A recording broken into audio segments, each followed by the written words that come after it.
All right, welcome everybody to Myth Podcast, episode number 13.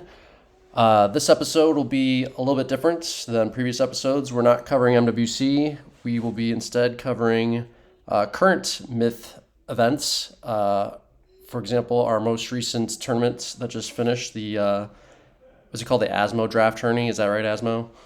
Yeah, I believe so. That's what I called it. Very creative name. Right. Asmo Draft Tourney 2024 just wrapped up, so we're going to cover the last two matches from that tourney between LSO and Asmo's team. Again, I am GKG. I'm joined by my co-host Asmo. We don't have any guests today. Hang on just a sec. Hang on just a sec. My monitor just flickered. Um, I think we're still okay. I'll have to double check it when we start the film. Let me double check everything. But Asmo, can you kind of set up like you're the tournament organizer of the tournament and one of the captains. Can you kind of just kind of set up like what motivated you to start this tournament and just whatever thoughts about how it's set up and and getting started with the tournament.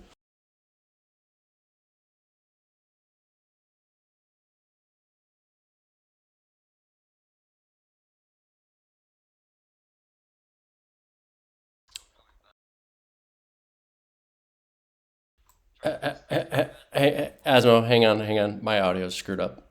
Sorry. Let me. Yeah, my monitor flickered and it screwed everything up. I got to re-add it all. Good old technical issues as normal.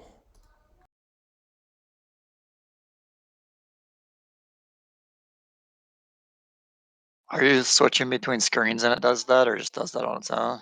Does it on its own. It's like the power supply uh, issue because I'm like plugged into a bunch of different things on a USB hub, and it's like yeah, it's Gotcha. cycling the power. Okay, the audio should be good now. I think we're good. So once again, Asmo, set up this tourney for us one more time. So I think it started in about October. Mithril Cup had ended, and there were Adrenaline hosted a FFA tournament after Mithril Cup. That was keeping some activity around. Some players are still coming back, and so I figured I'd host this tournament. I've been long enough since Mithril Cup ended, and try to keep some activity going, especially since we're all on a new server. I felt like it would help pull some people over. So the format of the tournament is a two-team draft style. So draft tournaments have been happening. I don't know, it's probably been like 10 years now. Basically, what happens? You choose four captains. Everyone signs up who wants to play, and then they do alternating picks. Like it's called snake pick. The way the you take turns picking players, and there's probably about like 40 players that signed up. So that's like why I hosted it and the style of it. I guess the scoring system for it's important because unlike a traditional tournament, it's not like you win through games the other team loses to, you win the match. It's point based for the first three rounds. It's a round robin, so each of the four teams plays each other one time, and you get 3 points for a win.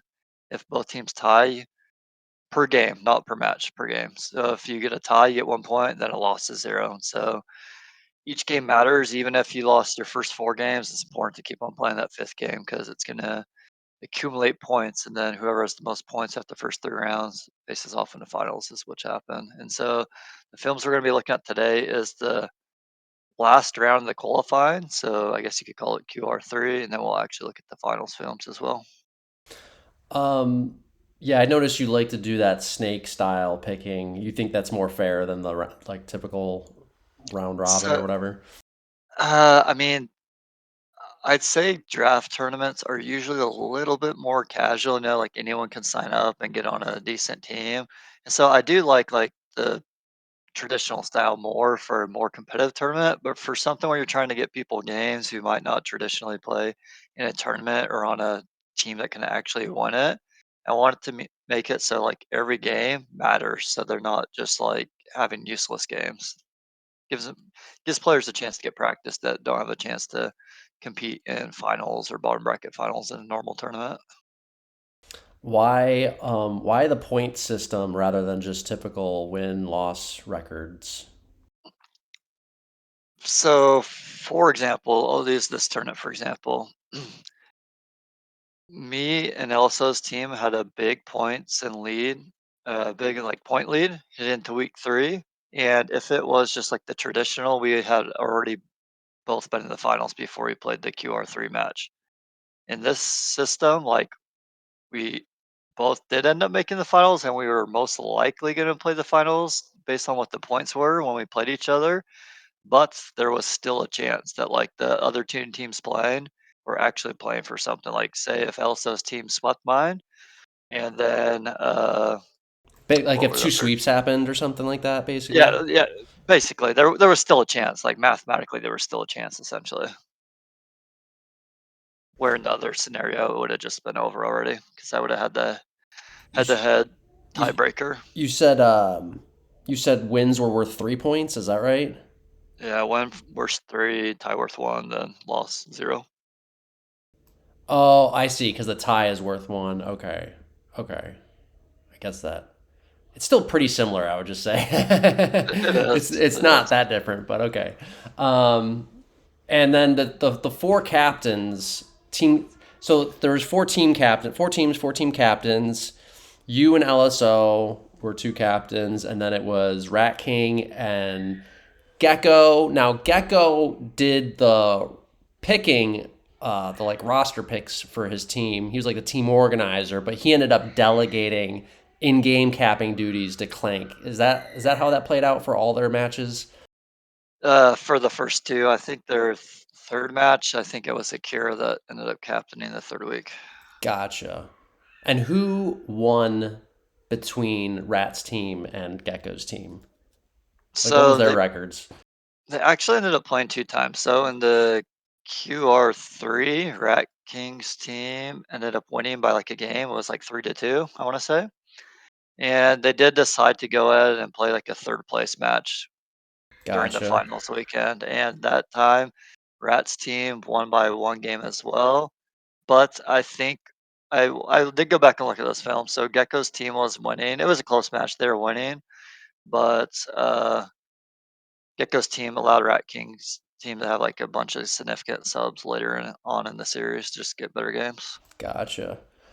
So, yeah, I mean, going into this, we did actually talk about the teams a little bit before I think it was before the draft. Like right, yeah, we talked about when the draft was happening. Like I guess right after the draft happened, I think, on one of the other episodes.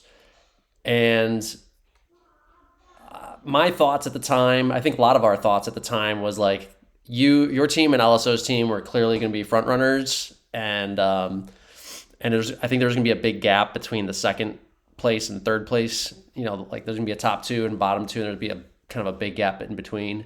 And that kind of played out. I think that was pretty accurate for those of us who were saying that that was what's going to happen. Just because like you and Asmo have a lot more. I don't know. I mean, you haven't captained in a while, but we've all been discussing. You, LSO, and I are all on the same page basically when it comes to strategies and capping. We all follow a very similar approach to the game from that in that regard, and it's been having a lot of success. I would just say, right? So. Yeah, it kind of played out that way. It seemed like you and LSO had a bunch of close matches, and then the bottom two teams had a bunch of close matches. But like whenever, I don't know if there was close matches though between the top two and bottom two. Was there? Only in QR1, I played what was it, Gecko's team. I mean, we did beat him. We beat him 3-2, so it Okay, was a a little decently close close. one. The other Okay, one's not so much. gotcha. All right, cool. So yeah, we're gonna go over. Was there anything else really to cover? Did we just about cover it? Yeah, that about covers everything. We'll probably need to go over the names of the players once we get in the first game because Elsa's team has a bunch of They were they were going by yeah, a team theme. Okay. yeah. Okay, let's load up the first game. So again, we're gonna do the semi final or the QR3 match first. to go in chronological order here. I'm gonna load it up here. Oh, hang on. I gotta restart Myth again.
Okay, okay. I think it's working now. Okay, cool.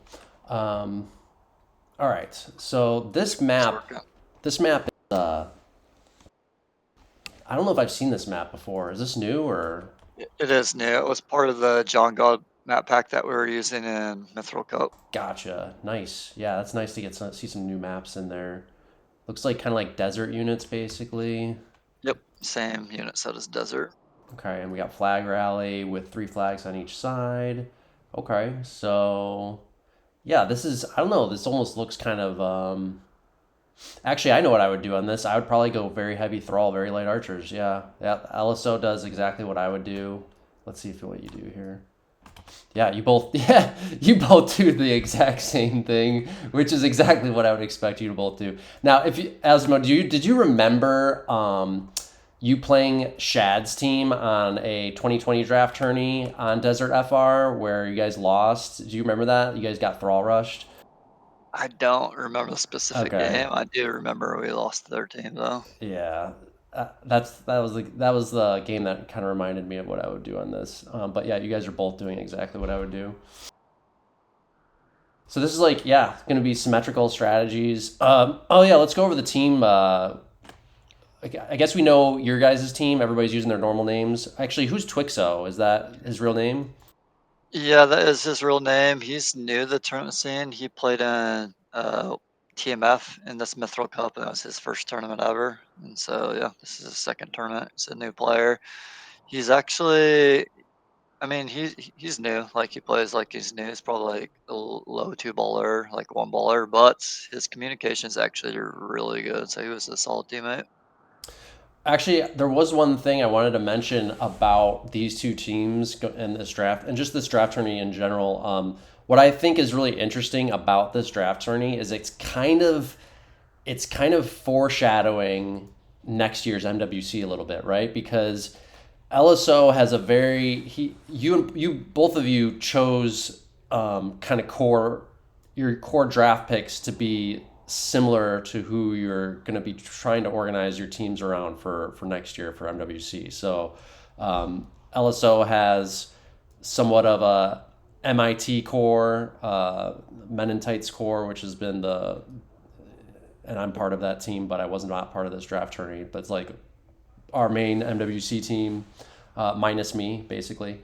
And then you kind of like Genghis and Homer and Mark, which are probably going to be on your team next year. So this is kind of like foreshadowing things to come next year, possibly with MWC, which is interesting. And it was close matches for both matches. So I think it's probably going to be looking very competitive next year between our two teams. And then can you go over a little bit about like what you see the roles of each of your players as you've been kind of going through this tourney, how you've been using your players and just describe how you see your players as a captain? Yeah, so Genghis, I see Genghis and Mark as like our two heavy hitters. Genghis is like almost always in a heavy hitter role, and then Mark's will fluctuate based on like the unit set. But I'd call him my number three guy. So like me, Genghis, and Mark. And then after that, Merc got some bigger roles. Like going into the tournament, I saw Merc and Homer after the three I named, and then Groove and Twixo as like the role players. This is my first time ever teaming with Twixo in a tournament setting, or not Twixo, him too, but Groove. And Groove showed up a little bit, so his roles got bigger as the tournament went along. Yeah, you mentioned Groove was being surprisingly decent. Is that right? Yeah, he's a good player. I mean, you can tell, like as a teammate playing with him, he doesn't have a lot of tournament experience, and that there's a lot to learn. But there's definitely talent there that like he can be a very good player. As far as shot calling, is that mostly you? Is Genghis helping a little bit with that, or how does that work? I was doing a majority of it, like I'd say at least like 80% I was doing, and then Homer spoke up sometimes, and Mark, I would say. Oh, Mark, that's Yeah, good. Genghis actually wasn't talking at all. He was just typing. So if you see anything from Genghis will come through and chat. Gotcha. And then, how was Merc doing? Because this is like his first tourney in a while, I think. Was he like was he rusty in the beginning and then kind of got busted the rust as the tourney progressed, or? So he actually played pretty well. I was actually worried about Merc, to be honest, because my last experience playing with Merc was in, I think, 2022. He was on my team. He only showed up for one match, and I actually wasn't at the match, but it was against like a Father Xmas team. And the match I missed, and it might have even been like a DE round. Like, I think we got knocked to the bottom bracket because we lost to a Father Xmas team. And so I was going through the fields watching Merc, and oh man, he was struggling then. But for whatever reason, he played good this tournament. Like he played better than I expected to. So he gained my trust. Like each week, I gained more trust in him. He's just rusty, I'm sure, is what it was. He Probably. only comes. He's not normally active, so it might have been a while since he played. Um, and then, can you go over these names for LSO's team? Sure. So hold them up, Harold, the captain. That's LSO. Then Crypt. It's pretty easy one. Cryptos. Tiny Bones the Thief is Killer King. Dead-Eye Daisy is HMP, which was LSO's first round draft pick. Then Foss, that's who it is. Leatherback Frank is Funk, so one of those MIT guys. Then there's, I guess you say his name, Weiss. It's like a German name, but he is, or not German, Russian, I want to say. But he's new. Last Mithril Cup was his first tournament. He's a really young kid. I think he might be like 13 or something. And then Wild Bill Hickok is also a MIT player, which is Shadow or Gotcha. Vagarado. He used to be. Yes, we got four MIT folks on here, and I'll kind of break down what since Aliso's not here to speak for himself. We tried to get him on, but he was busy. But I can kind of probably break down what he's probably going to do with as far as the roles for these players on his team.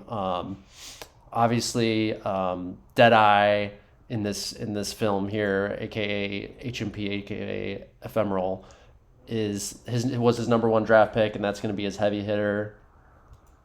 Um, Followed up probably by Cryptos, I would imagine, assuming he's playing well, and then probably Killer King and Funk after that.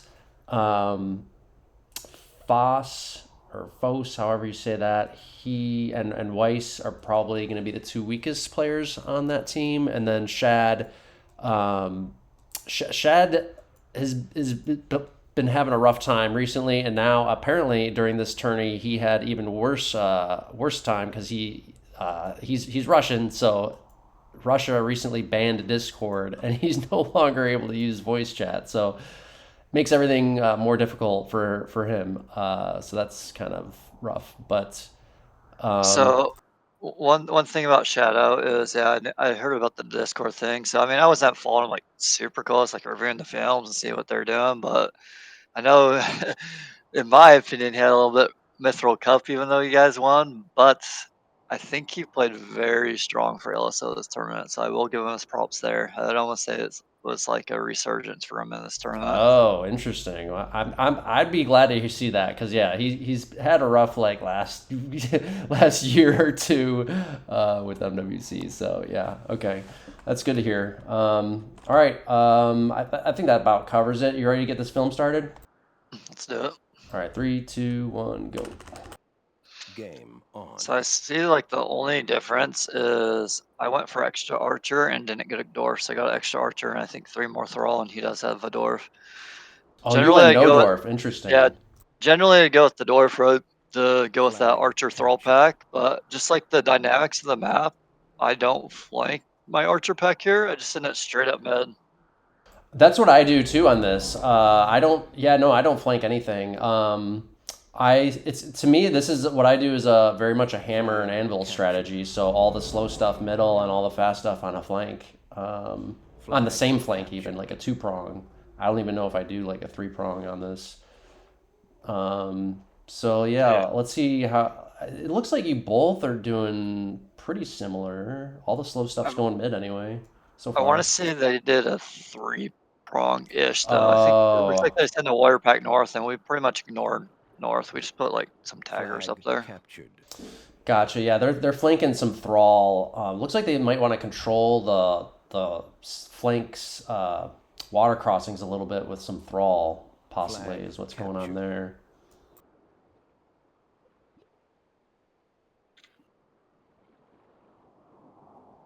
The archer pack on this pretty important.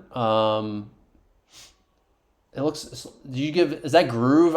It's all. He just has a crossed out line when you click on his name. I guess because Yeah, that's the hex groove. characters or whatever. Yeah. Okay. Interesting that you gave groove. Oh, groove and shad. Interesting. That's a pretty important roles there for those two guys.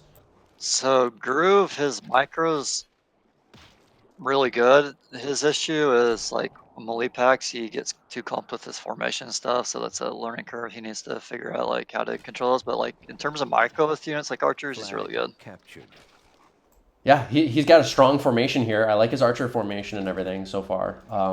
Shad should not be shooting for fighting from this position. He's on the low ground, so he's in a kill zone. He needs to either back out all the way or he should back out because middle has that goal pack ready to support. I really like how you put your goal pack middle with your archers. Do you see how much support it gives your archers? It's just great. Ooh, yeah, Groove's doing a great job. He may pick off that dwarf. Yep, sure enough, he gets it. Wow. And the goal pack is making great pressure on the archers too, even. Wow, this is a great push middle for your team. Really like how you put that goal pack middle. Homer's doing a fantastic job here. Fantastic job just bottling up all those archers, and Groove is right in position to take advantage of all of it. Wow, great job. Yeah, Homer really is understanding how to support his archers. This is textbook right here. This is fantastic. This middle is like winning the game already right off the bat. Yeah, I feel like with that early win middle, like they're in a rough spot right now because we can spread across the map and get flags from that mid position. Yeah, Shad's archers are badly out of position here. They're going to get picked off. They're clumping up, make some easy targets. Shad really needed to back out like right away. He took too long backing out there. Now hang on, LSO is coming in now to get behind Groove's archers. Groove's going to be in a vulnerable position here now. The Thrawler pushed up a little bit too far for him with that flank going on. Flag captured. But there's no follow up. Shad is not able to follow up on those pust archers. Unfortunately, that's where Victory imminent. this is starting to become less effective for LSO's team. He did get the tag mid right Oh, you guys tagged him out! there too. That's a Wow! quick one for sure. Wow! Oh my God! Yeah. Look at that. Look at that Weiss. Oh man, he gave Weiss. Oh, Weiss and Foss. Okay, they have similar colors. That Weiss Thrall pack south did nothing, and it's totally out of position. It's just sunk in the water. They're stuck in the water still, huh? Oh man, that's brutal. Brutal. You guys, yeah, LSO's war pack had to go middle to reinforce that.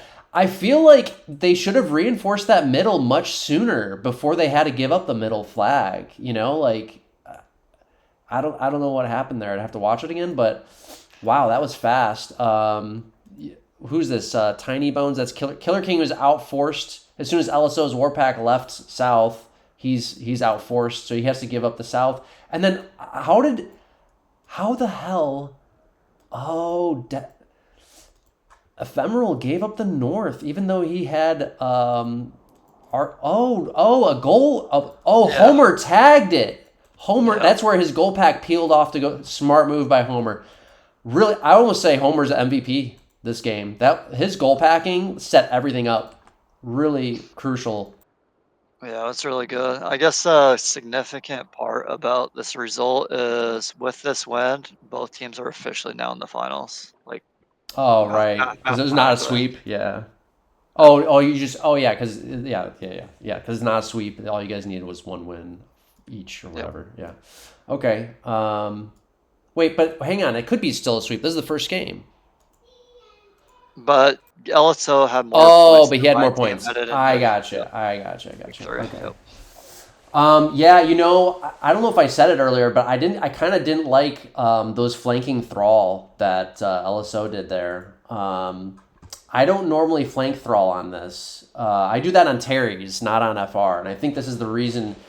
I think LSO kind of did the Terry strat on this, but this is FR, and you can kind of see why you don't do the Terry's kind of approach on FR is because those sunk thrall are out of position to defend flags when the flag defense is too important, right? So, yeah. Like the reason you sink the thrall on Terry's is because you want to just be able to hang back on your side of the map and run the timer out, and so you kind of force the opponent to cross. It doesn't really apply on FR in this case, so that's I think kind of the error there that happens. Of course, his team could have played better, but also, who did he have on the goal pack? Cryptos. Oh, I think that's such a mistake. I think that's such a mistake. He should have had Ephemeral on the goal pack like he agree. normally Like, does. that's his best unit set in this. And So, like, you people have to don't put more understand the goal pack is the most important squad on this, not a warrior pack. Look at what Homer was able to do with his goal pack in this game. Like it's the most important unit set. Yeah, that's unfortunate. You had like some Thrall D on both flags, so or at least on that south one, so that's enough to hold off the gold pack. Yeah, really well executed by your team. Wow, quick and clean win on that one. Really, really great to see that clean execution. That was fun to watch. You ready to go to the next one? Yep. All right. Well, already after that game one, although this is, we'll see what happens. So okay, I've seen this map before. So normally what I do on this is this. Oh, it's Terry's. Okay. So normally this is previously been played on King of the Map, not Terry's, which is a little bit different. But a lot of times on King of the Map, the strategy I do is a gut check middle to get control of middle. I think you would do the same thing on Terry's still because it's an easy way to get control of that middle. And once you get control of that middle, it just makes it so much easier to roam around the map on this. Having control of that middle is kind of important. And it gives the souls, if you got a soul pack, it gives them a little bit of a high ground to shoot from. So I think that middle is going to be important. We'll see how these teams play it out. Yeah, when I initially picked this map and territories, it's like, oh, there's a ton of flags. There's gonna be a lot of places to play the map. But the more I looked at it, it's like, okay, it's all about mid. That's sort of was my approach. Yeah. I think you called it right. You got a little bit more souls than I normally get on King of the Map, but it is Terry's, so Terry's favors a bit more souls probably on this. So, but it's still not too many. So I think you both got good trades on this. There's 8 whites default on this, so there's going to be lots of sinking. And, I remember last time I played this, I think it was like MWC 2022. What threw me off is like the asymmetrical starts, like each side can sink the white on their near flank pretty quick. If the other, each team's got to be like really vigilant about scouting their far flank to keep. You can see the white if you're really careful about it, but like that kind of like middle pool that's just adjacent to mid on the north and south sides. That's the real dangerous water there. The whites can get in there pretty good. Yeah. Look for the Stig fetch rushes on this. That's pretty important. Yeah, I think that about covers it. So I'm guessing I would assume both of you are probably gonna be fighting pretty hard for middle, and that likely is gonna decide the whole game, honestly. But we'll see. You ready to start it? Yep. All right, 3, 2, 1, go. Game on.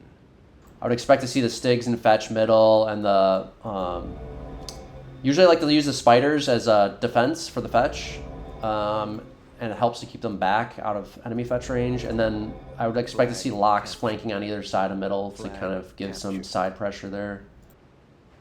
This is very much like a team lineup and BC fight. So having a good team formation is paramount to put maximum pressure. You usually want to see the locks on the side of the fetch in the center of the team formation. In hindsight, I wish I would have got a different unit set for myself other than the spiders. I like having spiders as captain, but on this map, I totally agree with you. They're pretty much like defense, you know. Yeah, they're just defense because like they can't get inside enemy fetch range. Like the fetch just counter them too hard. Even locks, they're only good for blocking lock shots if you know you're gonna rush. But this is not super rushy. It's kind of hard to rush on this. So definitely best for just fetch defense. That frees up some Stigs to be used elsewhere. Is how I like to use them. Flag lost. So we got LSO and Ephemeral on fetch, that's the right call. That's what I would expect to see. Merc and Genghis on fetch for your team, okay? That's also good. Good choice. Flag lost. Flag captured. Homer did a great job last game, so we'll see what he can do this game. We got Homer and Groovy on the locks on the side. We got Leather. Is that Funk? I think Funk is Frank, right? Flag Yep. captured. Okay, LSOs might be getting control of this middle. Yeah, he might get it. Your souls are able to put a little bit of pressure on him. So the souls on this, you got Foss against Mark. Mark is he's gonna be a much better player than Foss. Yeah, the souls gotta help give some pressure to kind of zone out the enemy souls. Foss is doing a good job. He's taking the high ground. You got a little bit more souls though. You got 2 squads of soul. Oh no, he's got 2 squads too, but you still got a little bit more. But he put his weaker players though on the souls. It looks like. Ooh, that's a good shot north. Yeah, it hits. Ooh, Shad takes an easy loss there. Lose down a lock north. Flag captured. He didn't even move his lock. It looked like he was looking somewhere else. But LSO does have control of mid. That is a dominant position. I was surprised to see that. Were you trying to tell your team to push harder for that mid, or you just called it to give it up? No, we wanted to fight for mid, but I don't know if they just got there faster because of the way the map's set up or what. But their fetch were like completely mid when ours were like back. I don't know exactly what happened. Okay. Might just be the map. Or I don't know if your fetchers maybe just didn't micro hard enough or something. Sometimes that can matter. Yeah, I'm feeling pretty useless right now with the spiders. Yeah, yeah.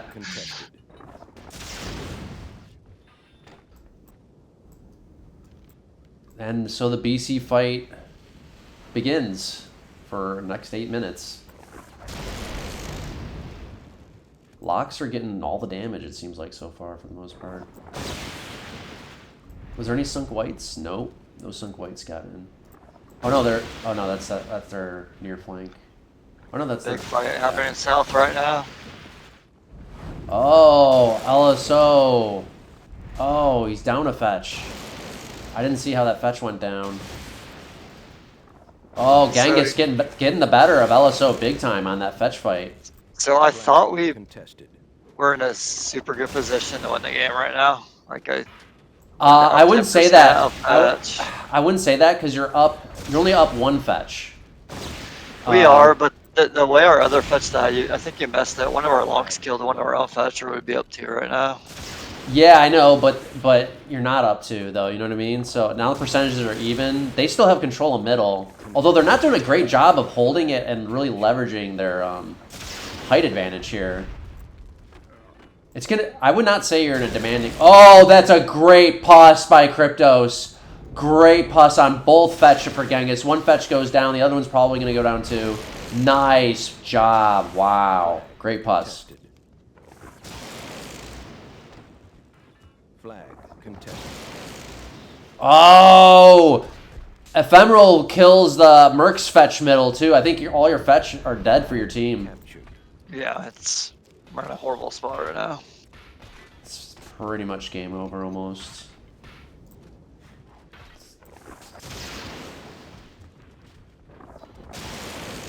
Ephemeral did a great job fetching. He still got all three of his fetch alive. Crazy. Yeah, you were kind of out of the fight for your team on this one, big time. Yeah, the units was not great to play with. Flag lost. I would have honestly rather had any unit set other than the spiders in hindsight. Flag Oh yeah, 100%. That's you shouldn't have a dedicated spider pack like that. It doesn't do anything.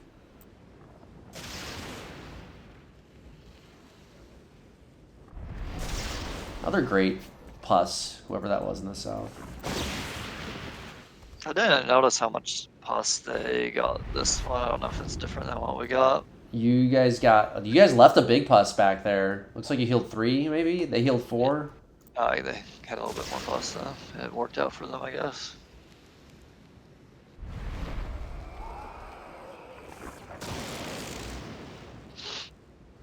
Yeah, people on this don't like pus because the fetch and locks kind of counter it, and it's very like choky, hard for the pus to get around. But you can't do much with flag. you can't do much with just the extra sunk whites though either, right? Like Captured. at least the whites are free. Makes the pus a little bit cheaper to get. Yeah, I guess the thing with the whites is people already know you have them, so it's unlikely that you're actually getting a good hit with them Yeah, too. I mean there is a lot of places to sink them, but it's still hard. It's still kind of hard to hit things with them. Flag lost. Flag captured. 5 minutes remaining. It's up to you. We could fast forward this Yeah, one. I feel like it takes almost the whole time. Yeah, I'll go double speed. Yeah, I forgot that. I didn't even notice there's still like 5 minutes left. Flag contested. Flag captured. Flag captured. We did lose Genghis too after this game. Oh, really? Oh, Yeah. why is that? So I think he had somewhere to be, but he wanted to make sure that we were like actually in the finals before he went. So we were in the finals after the last game. He played this one, and then him and Homer were together on that same south flank that was initially winning, and then ended up losing. They got mad at each other, and he dropped the game.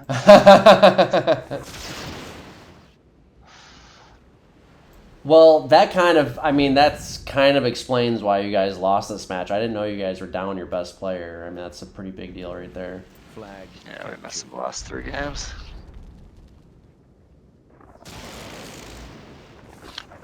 And I mean, a big thing is, they had 8, we had 7. Not a big deal with like the roster, but when it becomes 6 versus 8, and we're down Genghis, it's pretty rough. Yeah. Are the rules such that it's going to be 6v7 then from now on? No. 6v8? I allowed so the rules were you're allowed to play all your players up to 8. The other team can get subs almost equivalent to the players they're missing if they wanted to, but I just sort of want to roll with my guys, especially since we were already in the finals. Yeah. Flag. Yeah, this match didn't really matter after the first game, so. Yeah. Flag contested. Some whites do go down. Flag captured. Flag captured. Flag lost. 1 minute remaining. I will note though also I do think your roster was a bit stronger than LSO's as well. I do too. Flag lost. Flag captured. So 30 he always had a seconds player remaining. advantage in the matches we Flag played, which was contested. good, Flag I think. So captured. it's always 8-7 for him. And that I Flag feel like that made it lost. equal out a little bit because I'd agree we did have a better roster. Yeah. Flag captured. Sudden death. All right. Well, Game that was it. over. Probably Ephemeral MVP on that one. He had the most damage too. They had the most damage. Yeah, for sure. He won this fetch fight without losing one. All right.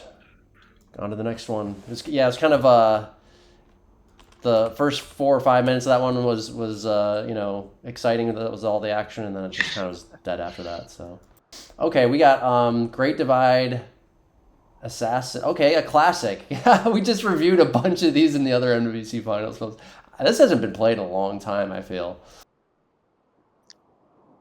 Yeah, Genghis won this map in the tournament, so I ended up putting it in. And actually, like all these films that we've been reviewing, and like you said, we watched this a number of times. It actually, like, I didn't even have to like strat, like just based on all the times we Yeah. watched it, I was like, okay, this is what we're people doing. This is what works. This is what they should have done. So I already had in my head like what I wanted to do here. I do something I think a little bit different than people traditionally have done, just based on us watching them and making comments. Okay, interesting. I'm curious to see what you came up with. I see you went very heavy archers, close to max Stigs, just 3 shy of max looks like, 2 or 3 shy, yeah.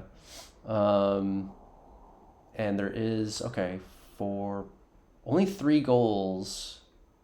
Okay, it's only 3 plus then. Interesting.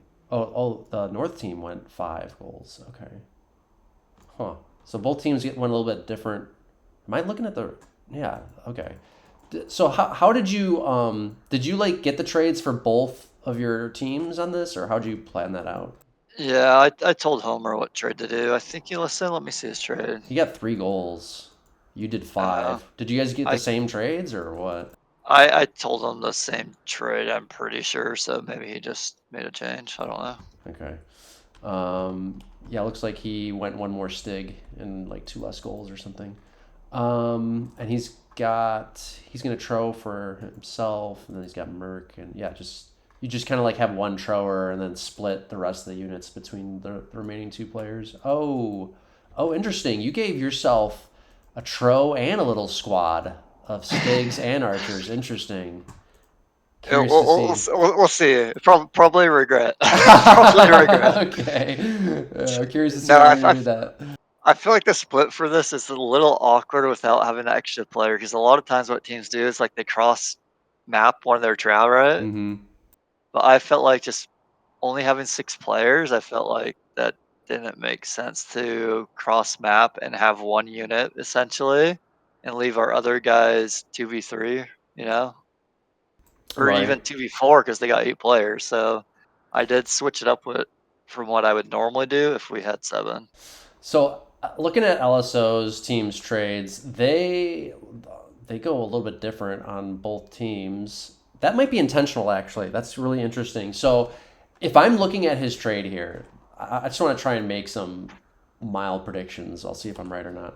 So his Northwest team goes 5 Brigands. We talked about that in some of the other matches. Paris is actually the one who came up with that idea in one of the earlier years films, where he gets some brigands and uses them just as body blocker defense on his statue, which I actually think it's pretty smart. It's like a really rare and interesting use case for brigands. So if that's what LSO's intent is here, that kind of maybe tells me that he's looking to pull his tro from the Northwest team and put it on the South team, so that this North team is a bit more defensive around its statue with those brigands. That's my only thought, possibly with that, if it's intentional. But otherwise, he generally gets a little bit less archers than you. In general, I kind of like that. I look at your trade. It seems a little archer heavy to me. I like having max Stigs. I really think max Stigs is important. But let's see what happens here. You ready to start it? Yeah, let's do it. All right, 3, 2, 1, go. Game on. And yeah, it's LSO and Ephemeral on Tro duty, okay. And Homer's Troing instead of Genghis.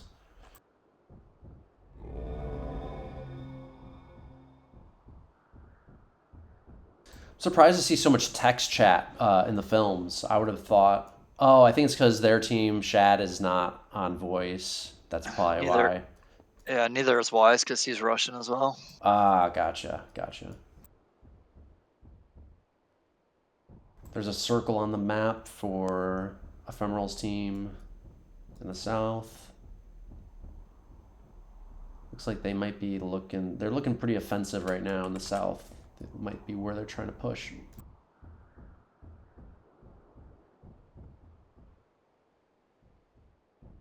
No, LSO's Tro is staying in the north, so I'm not sure. I mean, so far anyway. If he was going to try and flank it, I would have expected him to hide it a little bit. Doesn't look like he wants to hide it, so.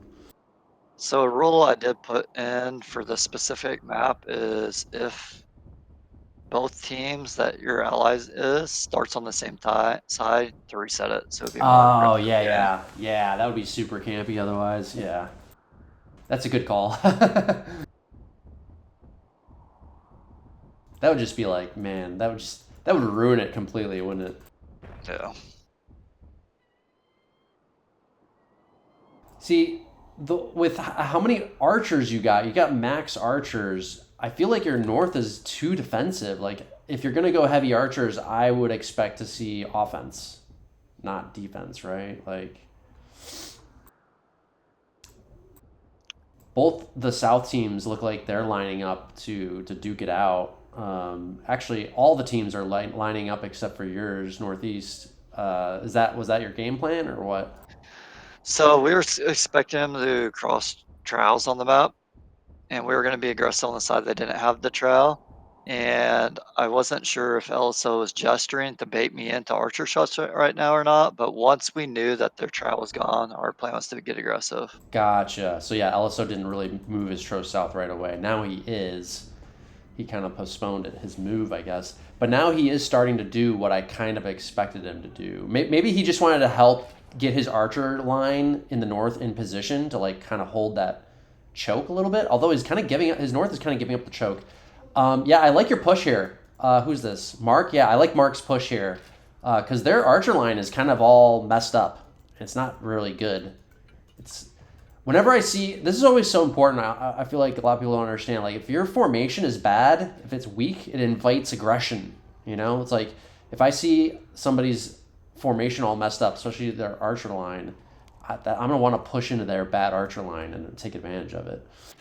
Yeah. Okay, their archer line's looking a little bit better. Shad is trying to be laser focused on your Tro. You're flanking to the side of the archer line. That's smart. You know, you're trying to compromise it. I'm suiciding my archers though, which is why I regret taking Oh yeah. the multiple units that I didn't do well with it. Yeah, it's hard to micro all that. Now I would have backed your Tro out by now. You're going to start taking some important damage here. Oof, I don't like that damage you're taking. I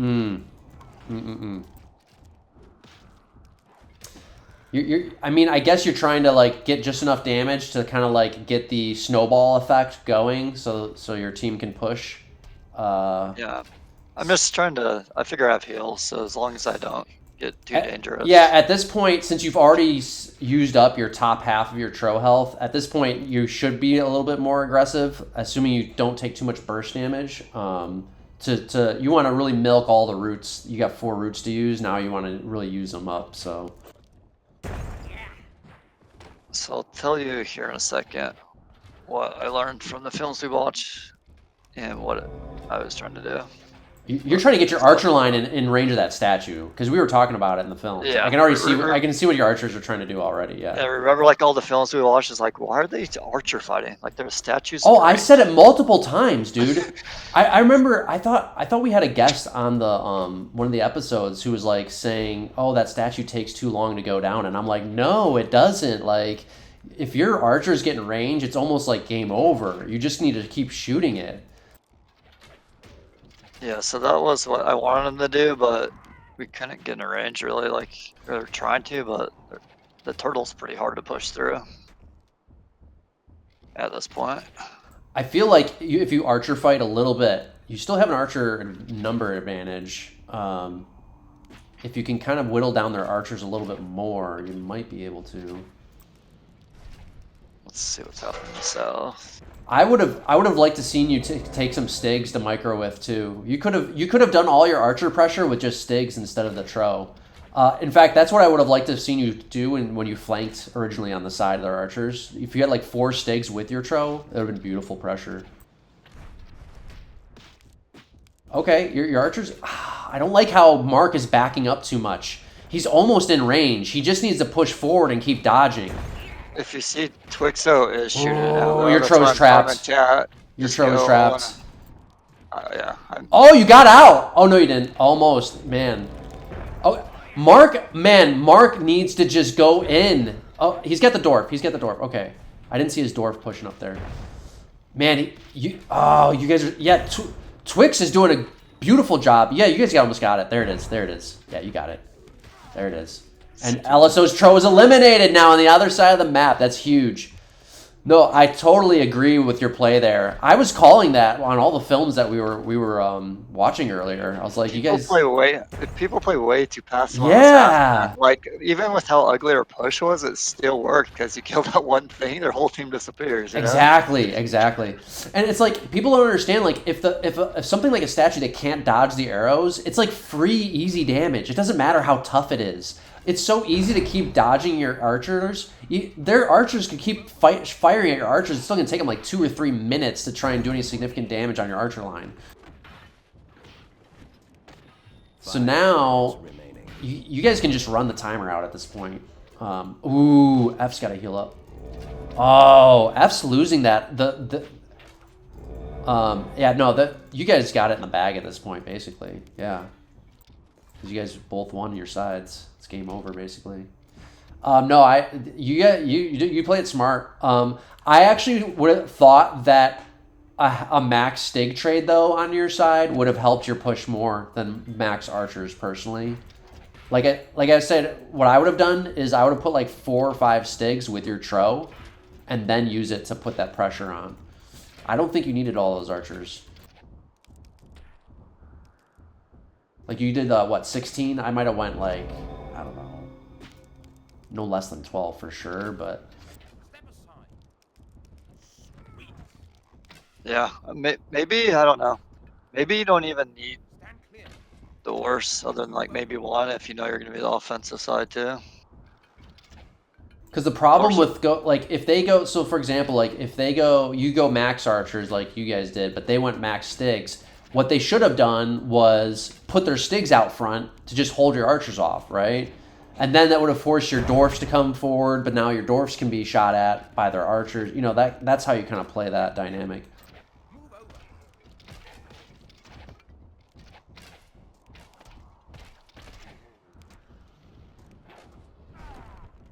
But yeah, no, I definitely agree that you played it out correctly there. Pushing those archers, just getting range. And Twix, to his credit, he followed instructions. He did exactly. His 4 archers took, I think, half the statue health down. Just kept shooting at it, and they were like standing still. They weren't even dodging, I don't think. There's that box formation archers, man. That's right. Whittling away. It was kind of like at the same time as your Tro getting trapped, so your Tro provided like the necessary distraction, maybe to some point, to some extent, but. Yeah, like, I'm not going to defend my play. My play there was sloppy, but at least I did push their army in so archers could get in. I did one thing right, at least.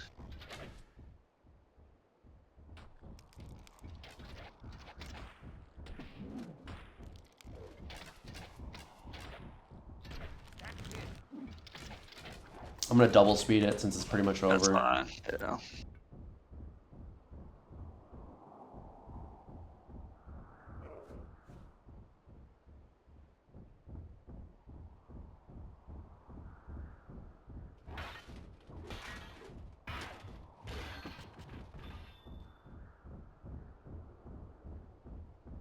Looks like some drama happening on LSO's team. Shad not listening about something, I guess. It was north. I don't know. Yeah, I don't know either. I guess. It's when my trial was like kicking the archers and sticks. I guess he thought Shadow made a big mistake there. I think. What did Shed have? Some archers or Yeah, something? probably some archers or He sticks that was thought he kicking. thought I the guess archer should have Elsa been hitting your wanted them tro to better back or up. something. No, Elsa just wanted everyone north to back up earlier. I guess was the thing. Oh, I gotcha. Yeah. I mean, I don't know. I think honestly, like, I do keep seeing 30 seconds. they could have played it either way, but they kind of did the worst of both sides. Like I was saying before, if they were gonna try and hold your north, they should have tried to hold the choke. You see that choke that your team had to go through? Like they just gave up that choke. That was the big mistake. They could have just held that, you know? Yeah. But as soon as they gave up the choke, then it's totally valid to say, hey, if you gave up the choke, you might as well back all the way up because they're they have more archers, and on the wide open terrain, you're probably going to lose that fight. Let's see here. Groove had some big damage. Yeah. He was in the south. Yeah, the South team had massive damage that game. Yeah. Said Twixo did his job really good despite the stats. I guess you don't get damage for killing statues. It's so funny Only looking had at the 7, but stats did a because lot of like it. your team has such little It looks like damage, but we sucked, right? yeah, It looks like we lost based on our stats. Yeah, it totally does. But you were actually the team that got the first kill, so it's funny. Yeah, because all your like it's so funny. Like you eliminated a team, but you don't get that damage, right, from all the units that you eliminated off the map, right? So, all right, go to the next one. So the score is 2-1 for you guys, right? Yep. So you guys are still up. So something about this next map. It was supposed to be capture the flag, Okay. but we kept on hosting it, and it kept on like showing like 3 flags for each team, like spread out in random spots on the map. Oh my And god. so yeah, so I just let Elso's team choose a game type that we were gonna play for this. Gotcha. Well, Flag Rally is still pretty decent. Flag Rally wouldn't play out too different. I mean, you're still gonna get like a more rushier kind of strategy. Just it's gonna be more spread out. Okay. I don't like how many souls you got here so far. Yeah, I think I like LSO's trade better on this because it's flag rally. You only need tros to defend enemy tro. Like you don't never want a BC fight with souls. I see so many soulers try to do this. They want to try to arty fight with their souls. You should almost never do that. Not unless the only time you might do it is if you have like a really powerful, strong soul hill. But for the most part on this, I would only get 1 soul pack to just defend enemy tro, and that's it. Yeah, so the only other thing that traded for was Briggs, which is a weak unit You on mean the map. warriors? Yeah, or Warriors, yeah. But and I do like his trade because it's flag rally, Yeah, the and thing is you need some type of defense. the warriors still give you some extra meat. I hear you. They are weak relative to the mercs and zergs for sure, but they are still extra meat, and the extra souls are just not going to do anything really. Especially on flag rally. I like his Yeah, trade better. especially if it was like Terry's, then yeah, more souls might be justified. But yeah, flag rally, yeah, exactly. And there's no like fetch. Like there's not really any strong like arty tro. Like Locks are the weakest arty unit to combine with tro. There's still some effects there, trying to set up a tro arty push, but it's not quite as effective as it is on with other arty units.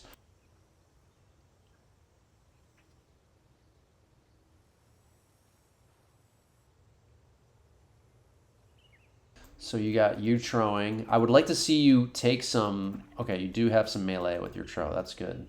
Always. It's because I saw that last one. I would have put some melee with your tro. Always. And then LSO opts for split tro, so he's going to try and set up a 2-prong. I do like the 2-prong on this, I will say. Actually, that's the only kind of use case for doing 2 soul packs on this is if you were going to split the tro. So doing no split tro makes the souls make even less sense. Like, you only need 5 or 6 per pack. So you would only need 5 or 6 souls here. If you wanted to go 10 or 12 souls for 2 soul packs, then you would almost certainly want to split the tro, because then you're baiting. It provides more like baiting their tro into your souls and on 2 different fronts. Yeah, for sure. That's like, if you're gonna go souls here, or like, yeah, I hear what you're saying. Like, if you got to split them up for sure, or else it like makes 0 sense. Because if you send your souls to the side that they don't have trow, like, they're useless. Yeah, exactly. Looks like LSO's doing like maybe a big jugger on the far side. Yeah, I do that a lot on this too, honestly, because like it's kind of hard to get to the other opponent's side of the map if you just take the near side. I don't know why, it just kind of works out that way, but it looks like, okay, yeah, he's drawing a line middle. It looks like LSO is going to do a light middle and a very, very heavy east flank. Are you ready to start it? Yep. All right, 3, 2, 1, go. Game on. Flag captured.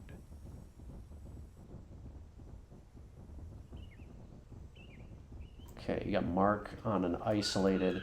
So here's the other mistake with your strat is you got Mark on a melee pack all by himself. There's no arty or soul support there at all.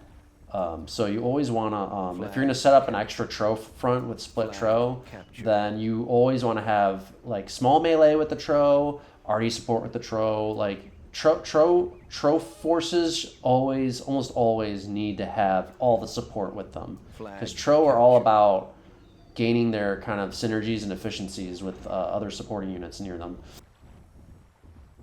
Otherwise, when you send out like isolated melee flanks, like what Mark's doing here, that you're almost telling that player to like brute force his tro health and just take melee fights, where he's almost certainly going to be more wasteful with his tro health.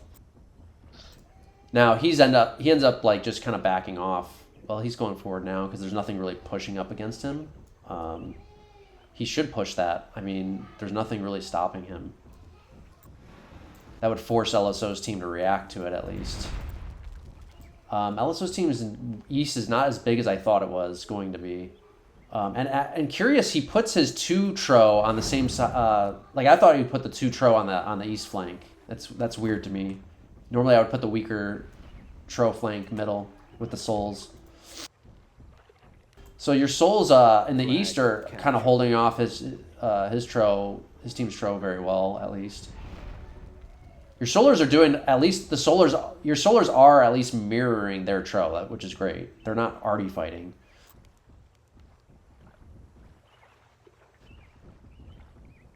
Mark does pick up, although you guys are still down in flags. Why is that? Where's the, oh. I don't remember. Oh, there's 2 mid flags. Yeah. I see. Yeah. They got both mid flags. You guys only got 1. That's why. Okay. Man, you guys didn't tag that east flag. I think it's closer to your start. That's kind of a mistake. Someone should have tagged that earlier. Ooh, big push. LSO's team is able to collapse that soul line in the north. They're gonna push in on that pretty good here. Man, they're not defending it either. They're letting that tro walk straight up. Oh my god. Oh, they didn't defend it. Oh, they're just collapsing. They could have defended that. They could have defended that. I was surprised at how big of a loss they took. They just needed to put the melee and the souls on that tro and not let it get up in their face like that. Who was the melee? Merc. Merc kind of should have put some mercs on that tro to force it to back up. Yeah, like, I understand losing it, but it was like a massive loss, right? Like 17. Yeah. They could have at least done a slow retreat and stayed alive. They just kind of like collapsed super fast and badly.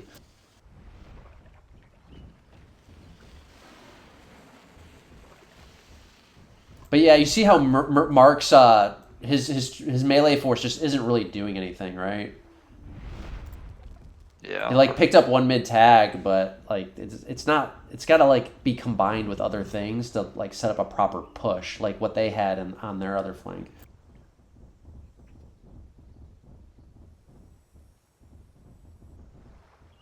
So your souls, well, never mind. They're not totally out of position. They're still holding off one tro, but If they hold off that one trial, they're doing their job at this point. I don't remember what happens.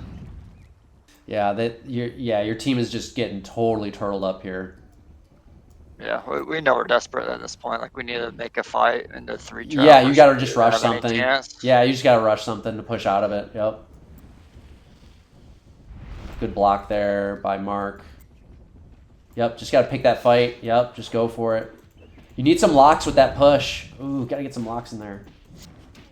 Okay, it's a decent push so far. Ooh, Mark's going to take... Ooh, Mark. Ooh, not too bad. Not too bad, not too bad. Okay, it's still good. It's still a good fight. You guys are getting a good fight, North. Good fight Their for you guys, North. opposite trial's not being aggressive right now, which is good for us. Yeah, who is that? Oh, Crypto's huge mistake. Yeah, he's Like we're actually back in the game percent-wise after that. absolutely. He's too scared of those souls. Yeah, that's why. He needs to shove all of his small melee needs to get up right in the face of those souls and let his locks push. Yeah, they should have already been doing that when we were engaging the fight out there. Yeah, absolutely. Probably could have flagged us. Ooh, you guys might get flagged here. Oh, that's gonna be a tough lock shot on Mark there. Yeah.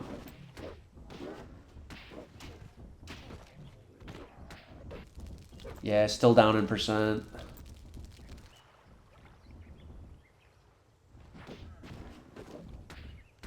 Man, what happened to all your melee? I thought you had more melee. I handed a bunch of it out to other people. Or you mean just our teams in general? Yeah, just in general. Yeah, Yeah. I don't know. Ooh, Mark took some big damage. I would have combined Tro at this point, by the way. Mark Yeah, almost lost his whole Tro doing terrified. nothing. Yeah, it's just, yeah, you guys were already down way too much anyway.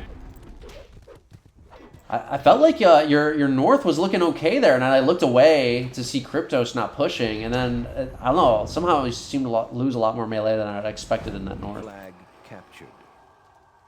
Yeah, I don't know if they... It was a good BC fight at them, but like, yeah, they dominated the game type and everything. Do you see the mistakes you made there? It kind of The set up some Stella Trout things. didn't do anything for sure. He needed a lock or something to go with though. Yeah, it kind of set up like what happened didn't surprise me at all based on how I saw those distributions. Yeah. In hindsight, I would have done what he did. I would trade some Briggs and just one soul pack. I think the thing They're was like warriors, not Briggs. It's not as bad as they're Briggs. If warriors, it was Briggs, you might have had a point with the souls, but warriors a I little bit probably better would at have least. just had one solar and put it on their whatever side that had the 2 trials for them, and then have that extra player have some, a solid defense, and then like give them a lock to send with Mark. If you had literally just put Mark on the east side, you guys would totally fine. Would have been totally fine. Because then you have 2 soul packs, one on each flank with split Tro, and then the 2 soul packs make a lot more sense. Like you just literally had to put Mark on the opposite side, and then that east flank might have been able to push. Well, something would have happened anyway. It certainly wouldn't have collapsed and died the way it did, right? So I wonder how the game would have gone if our East had just killed like at least like 7% or something instead of like what was it, 17% to 0 on their push. yeah, like LSO put like one player with like a lock and small melee pack on that west flag, and like yeah, it gets him a little bit more spread out pressure. But the way I would defend that is I would just ignore it and force it to try and come forward, right? Like that lock and melee is not really going to be able to push very far, because if it does, it's just going to get rushed by your Tro, right? It's just like easy pickings for your mid Troer to just go and rush it if it pushes too far to your side of the map. So, all right, let's go to the next one. Team eliminated. So it's 2-2 going into the last game here. Good picks, by the way, so far. I like these picks. I like this one too. I really like this one. It felt so hard distributing it with 6 players. Like, really hard. Like, Oh yeah. you'll see the distributions. They're pretty freaking ugly. I didn't know how to do it. It's either one Huron pack or two. It's probably one Huron pack. If it's only 8 Hurons, it's only I would do just one Huron pack for sure. Probably Especially with should've. 6 players. Yeah, one archer for the fire arrows. Yeah, I like that. Ooh, that's heavy on the dwarfs. King of the map. Okay. I might have went at least a full archer squad on this. I like having one archer squad on this. I think because then you can push up on one flank pretty solidly. Yeah, I like LSO one heavier. Because what are you gonna do with your 6 dwarfs, man? You know what I mean? Like that's too many dwarfs. Well, so the thing was, I feel like I've winged this one sort of because with the 6 players, I wanted to do a massive melee rush to one side and just have like the thrall and doors like honestly just semi hold flags on the opposite side and not die. But yeah, it was bad. It was horrible. I think LSO did exactly what I would have done, which is 2 archer squads, and I think there's two ways you could play this. One is 2-prong it, put a small archer thrall and 1 dwarf, like split your archers, dwarfs, and thrall on both flanks, and then and just kind of like do like a midless 2-prong basically, with like maybe the Huron pack kind of roaming in the middle or something like that. Or you put all the slow shit on one flank together, which might be what LSO is doing here because he's only got 1 arrow on the map. I'm not sure. We'll see. But I'm not sure which of those 2 ideas is better. I'd have to think about it more, but I think that's kind of the direction I would take this. Then the archer's thrall and gold. You should, just like the other light maps that we play. You always put that archer thrall dwarf gold pack combination together, right? And then you just use the warriors and the Hurons as like roaming defense and tagging contesting flags elsewhere. And just let all the slow units be like your slow BC push, basically.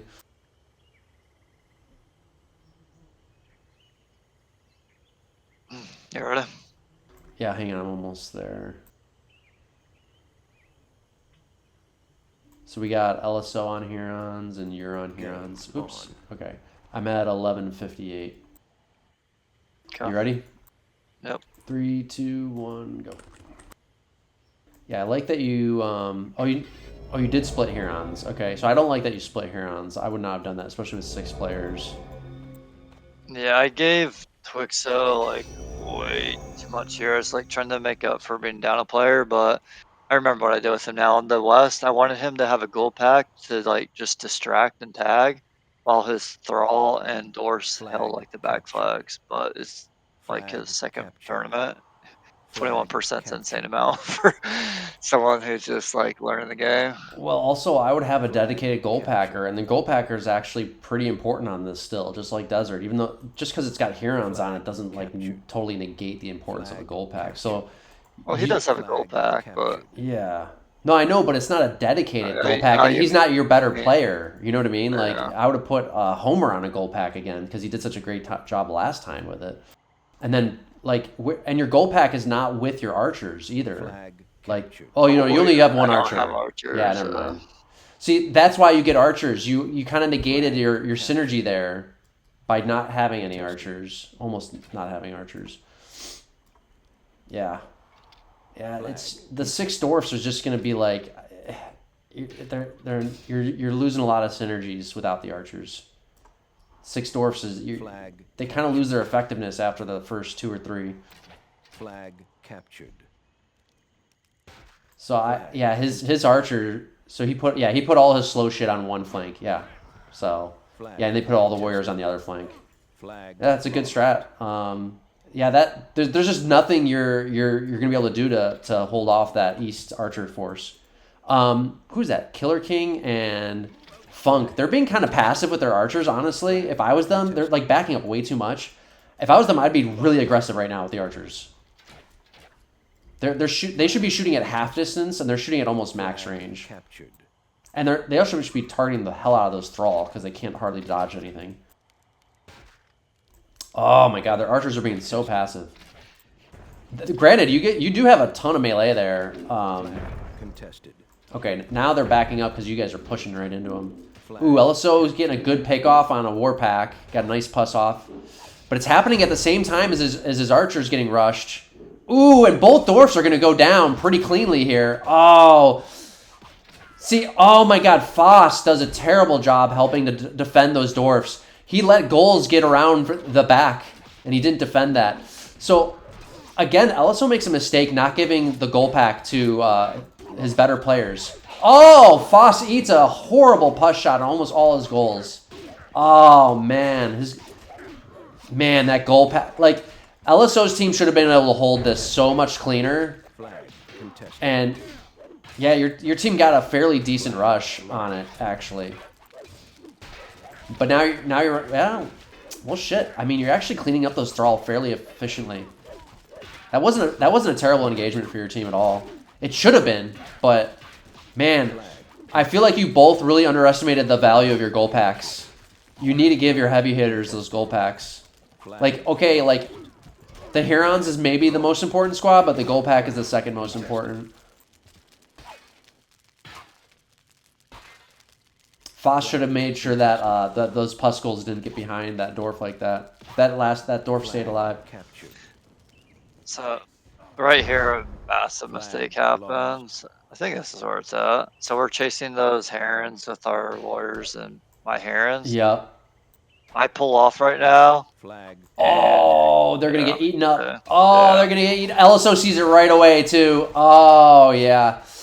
Ooh. So that was a mistake in voice, and that was on me. Like, we're losing the game type massively right now, but the mistake I made was me pulling out. If we needed someone to pull out and tag flags, we should have the warriors pull out, and I should have still stuck on the herons, not the other way around. Yeah, you always gotta look up what's the best matchup. Warriors is the worst matchup against the Herons, right? You want the Thrall. You want the Herons to run into the Thrall and your Herons, yeah. We were probably going to lose the game, but I guaranteed a loss on that call right there. I needed to stick on them and let the warriors spread out. I don't know. It was close. It was close up to that. It's hard to say. Because you could have ran down, like you're running down Ephemeral right now, like that. You would have. That's the thing, is the warriors can get run down by a strong Huron force, right? So, oh, he's got more. Okay. Flag captured.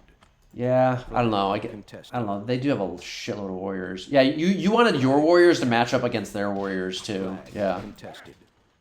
Flag lost. Flag captured. I'll be honest. It's kind of a sloppy game from both teams as I saw it.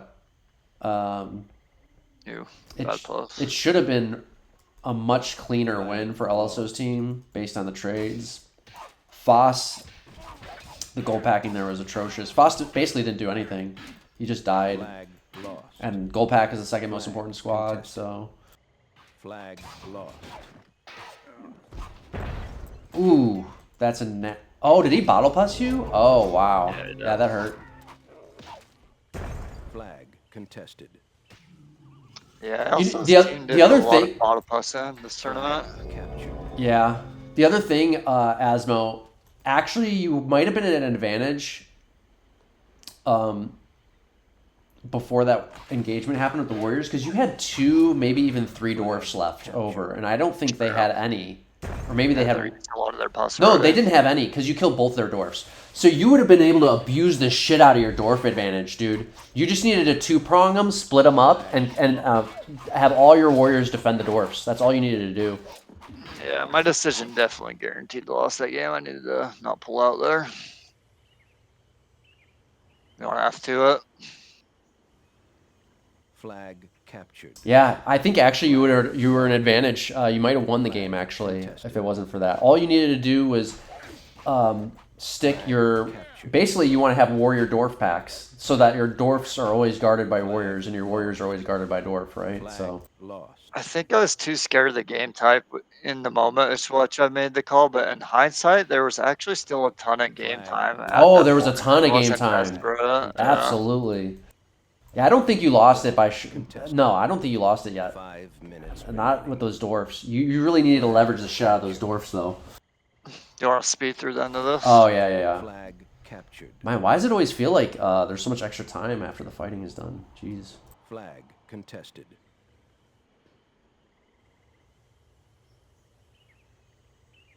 Flag contested. Well, close match. You were down a player and down your best Flag player. captured.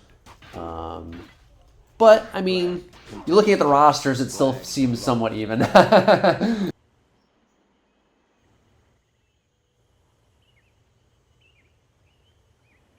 I definitely prefer to LSO's strat on this, but man, it did not play out at all. Their dwarfs just died way too easily, and they did not defend them or leverage them at all.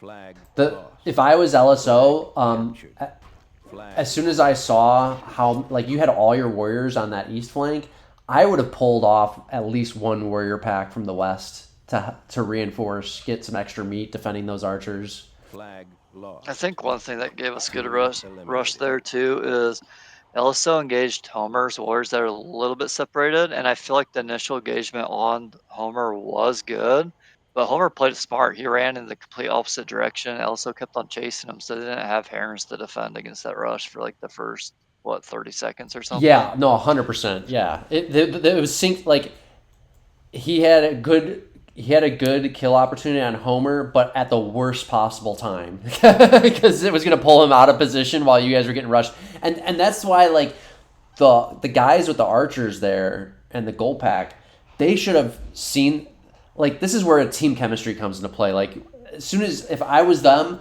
I see that LSO is making that kill, I'm immediately backing out as fast as possible to try and throw things off sync, you know? They should have even anticipated it. They should Yes. have backed off before there was any fight at all. Yeah, I agree. Yeah. Shad looked like he had a decent game, though. Only 2 losses. I'm not sure. Looks like he had a war pack. He's still alive at the end, yeah. Yeah, their West, I don't know what their West did, but it looks like they did, their West was really strong, whatever it did. What did you have in the West? I mean, Some dwarfs and Thrall? Thrall and dwarfs, Yeah. I see. I suspect what happened there is that the dwarfs just kind of got surrounded and picked off pretty cleanly, probably. And then the Thrall would have been cleaned up very efficiently by dwarfs and warriors, probably, yeah. Yeah, I mean, it was Twixo was solo on that flank, so I'm sure. Oh, right. A lot of stuff okay. for him to do. So Never mind. He probably just got 2v1'd and 3v1'd, yeah. Yeah, exactly. Okay. I didn't realize he was all by himself. Oh, so you had all 5 of your other players on the other side. Okay. Yeah. That's why that was such a big rush. Yeah, LSO should have seen how big that rush was and pulled off a little bit more warrior reinforcement there. At least that's what I would have done. A little sloppy there on this last one, I think. But yeah, still a good close match. And so LSO ends up winning QR3. Doesn't really matter. You guys both go in the finals, and there's no sudden death advantage or anything like that, right? So. No. All right, you ready to start the finals? Game over. Let's do it.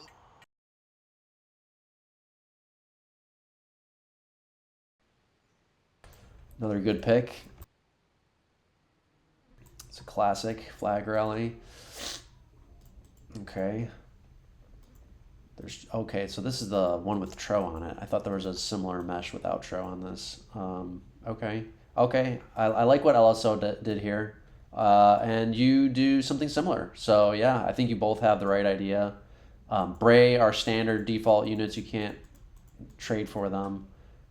These are regular Herons, so there's 2 heals. So the only difference is he gets 3 morts, you go 2 morts, and looks like you did get 2 goals. Interesting. Yep. I assume you're not going to get pus though. Like I would, unless are there roots on the map? Yeah, there is. There's 2. There's 2. 2 roots in the middle. It wasn't my strat too. Genghis mentioned to heal one of the whites, but we were already separating ways and we didn't do it. Yeah, my strat was to not do any big pus. Yeah, I think that's the right call. Like the heal seems kind of important. Yeah. The mort is going to do the same job as what a big pus would do, just forcing the enemy melee to spread out. So I'm trying to think of what I'm predicting a two prong. Since you both got more than one mort, and also the Bray helped defend against Tro Artie push on this. Those are nice Tro defense.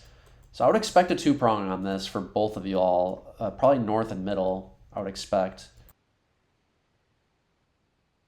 I mean, you could try to go heavier north and to just get control of it, and then. But it's flat. It's flag rally, not king of the map. I don't know. Yeah, I don't know. Probably just a two prong. It's heavy mauls on this, man. Heavy mauls. It's hard to stop them all like a heavy maul rush like that. Split Tro, okay. Okay, you have Genghis back because now we're in the finals, different match. That's nice. Oh, I forgot to put out double speed. My bad. I'm still cruising through the PT here. He splits Tro too. So he's got Ephemeral as a secondary Trower, but Ephemeral is not as good of a Trower, I would say. He's of the top four of the four Trowers on this. Ephemeral's probably the weakest.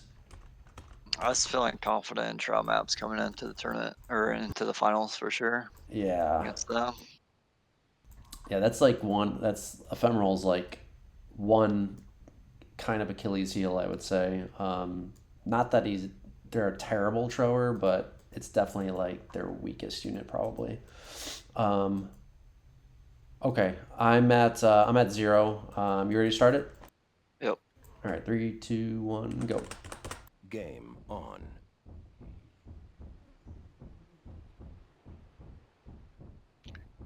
I really like Bree on this map, actually, especially for this unit set. They felt really... I played a Rabble game of this earlier in the week before the finals, and they just felt really strong if you played the unit well.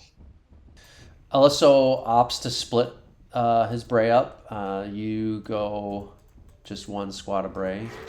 Yeah, I split them too. Oh, did you? Oh, okay, my bad. Yeah. That's the right call, I think. Yeah, I like that. So that's why we got the 2 goals, because we did pop the whites. Oh, I see. Big plus. That's not terrible. It's not a terrible idea. Plus. Small plus is not bad too. Yeah.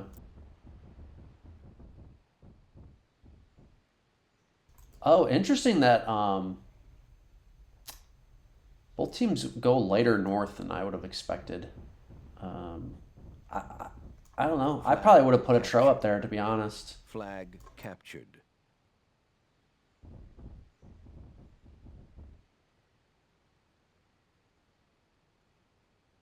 You got a lot of mauls sitting on your flag D for flag 8. Captured. 5 mauls there. Flag captured. Yeah, so that was going to be our main flag D. Captured. That's an awkward flag to defend in that choke at the bottom of a hill. It is, but like the way the map plays out, like there's no other, like it seems like none of the other flags are like defendable. Yeah, really. I hear you. Yeah, you might be right. Mark does bring up some of his mauls on offense, which is good. I sort of wanted him to see what they had there and then only keep what he needed to keep on the flag, which he's sending all of them right now, but he sends a few back. Both teams kind of lining up to kind of BC fight middle now. It's not going to be much BC fighting because there's only two morts and 3 morts respectively to fight with, flag really. Captured. Flag captured.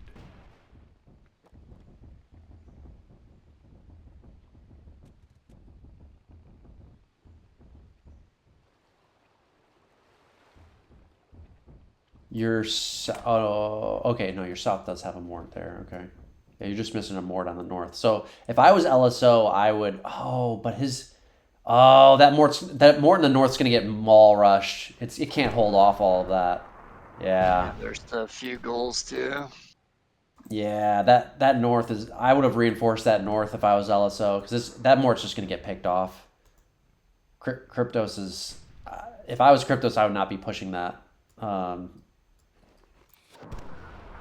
It's too easy to rush that mort. Oh, he ends up getting a dud too. Ooh, Ephemeral taking some Bray shots. I don't like it. Cryptos is already turtled up. He's like already surrounded. That mort's gonna be totally killed off. I Oh, detached 3 of my Zergs to send north right here too. I'd like to guarantee that we get that yeah. for their Yeah, you flag. need it too. Oh, and then Kryptos makes a terrible play trying to commit to the melee fight. He should have just abandoned the Mort. He's going to take extra damage. He's going to lose his whole squad. Oh, terrible. He's losing his... Yeah. No, you just leave the Mort. You just let it die, and you save the Zerks. He ends up losing almost his entire squad. To, like, just really efficient kill there for your team in the north there. Kryptos misplayed that. He pushed it. He pushed into a superior force, thinking that that Mort was going to do anything. That Mort doesn't do shit. So LSO's team, at this point, your team is at, like, a significant advantage. Oh, my God. You end up white. There's a white? Yeah. What the hell? Okay. Looked like They they actually white. left a big pus. I never noticed that before. Victory That's funny. imminent. They left a big pus? No, the white that exploded north. It Oh, exploded yeah. I see that. both. Yeah, Mark left it. Yeah. Man, your team in a commanding lead right now. Oh, your south is winning too. Ephemeral. Oh man, he died. Yeah, their Tro died really cleanly there. Genghis got to save his Tro. I think he is gonna save it.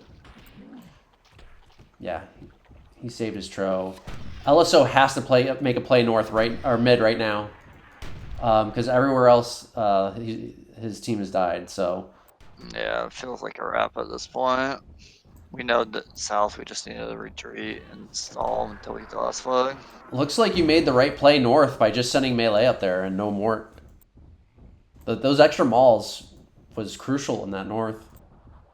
I would have sent a Tro up there, honestly. I'm surprised nobody sent a Tro up there just to, like, secure it. Like, what I normally do is I get that north secure early on, and then I just hold the choke. Tag the flag, hold the choke, and then your Tro can go elsewhere after that. I'm surprised neither team did that. Flag captured. Well, that's a solid win for your team. Like, very cleanly executed. Basically won every front for the most part. Like, the middle engagement didn't finish, I guess, but still, like, really clean win, I'd say, for your team. Was that Mark in the north? Arguably might be MVP because that kind of set up everything. I mean, Mark's really good, really good with melee. So if there's important melee rolls, that's yeah, his melee rush is fantastic. That was a great melee rush in the north. All right, go to the next one. Over.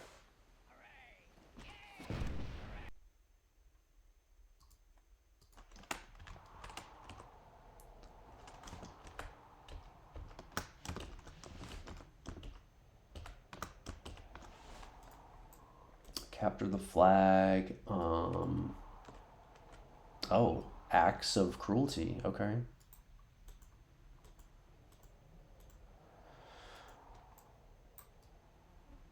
Yep, you got exactly what I thought you were going to get. No archers. Okay, yep, that's what I thought you'd get. Yeah, I actually really like your trade on this. I like your trade better than LSO's. Warriors, you can't underestimate the Warriors. You always think, like, oh, the Herons counter them, especially with the Herons and the Pus. But if you're smart with the Warriors, they really shouldn't get that clean. They shouldn't really be that easy fodder for the Herons and Pus.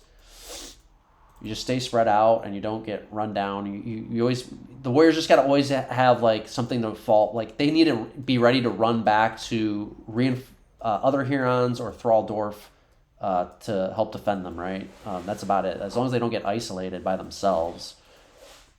Yeah. I like your trade on this, and just based on the trades, I would predict that you're going to win this. I think it's that significant. We'll see, though. Don't spoil it for me. Let me know when you're ready. Almost there. Yeah. I mean, LSO, if you were going to get archers, I would say 5 at the most. He goes 10. It's just too many. Once you go 10 archers, you got to get the extra dwarf. Extra archer squad means you need an extra dwarf.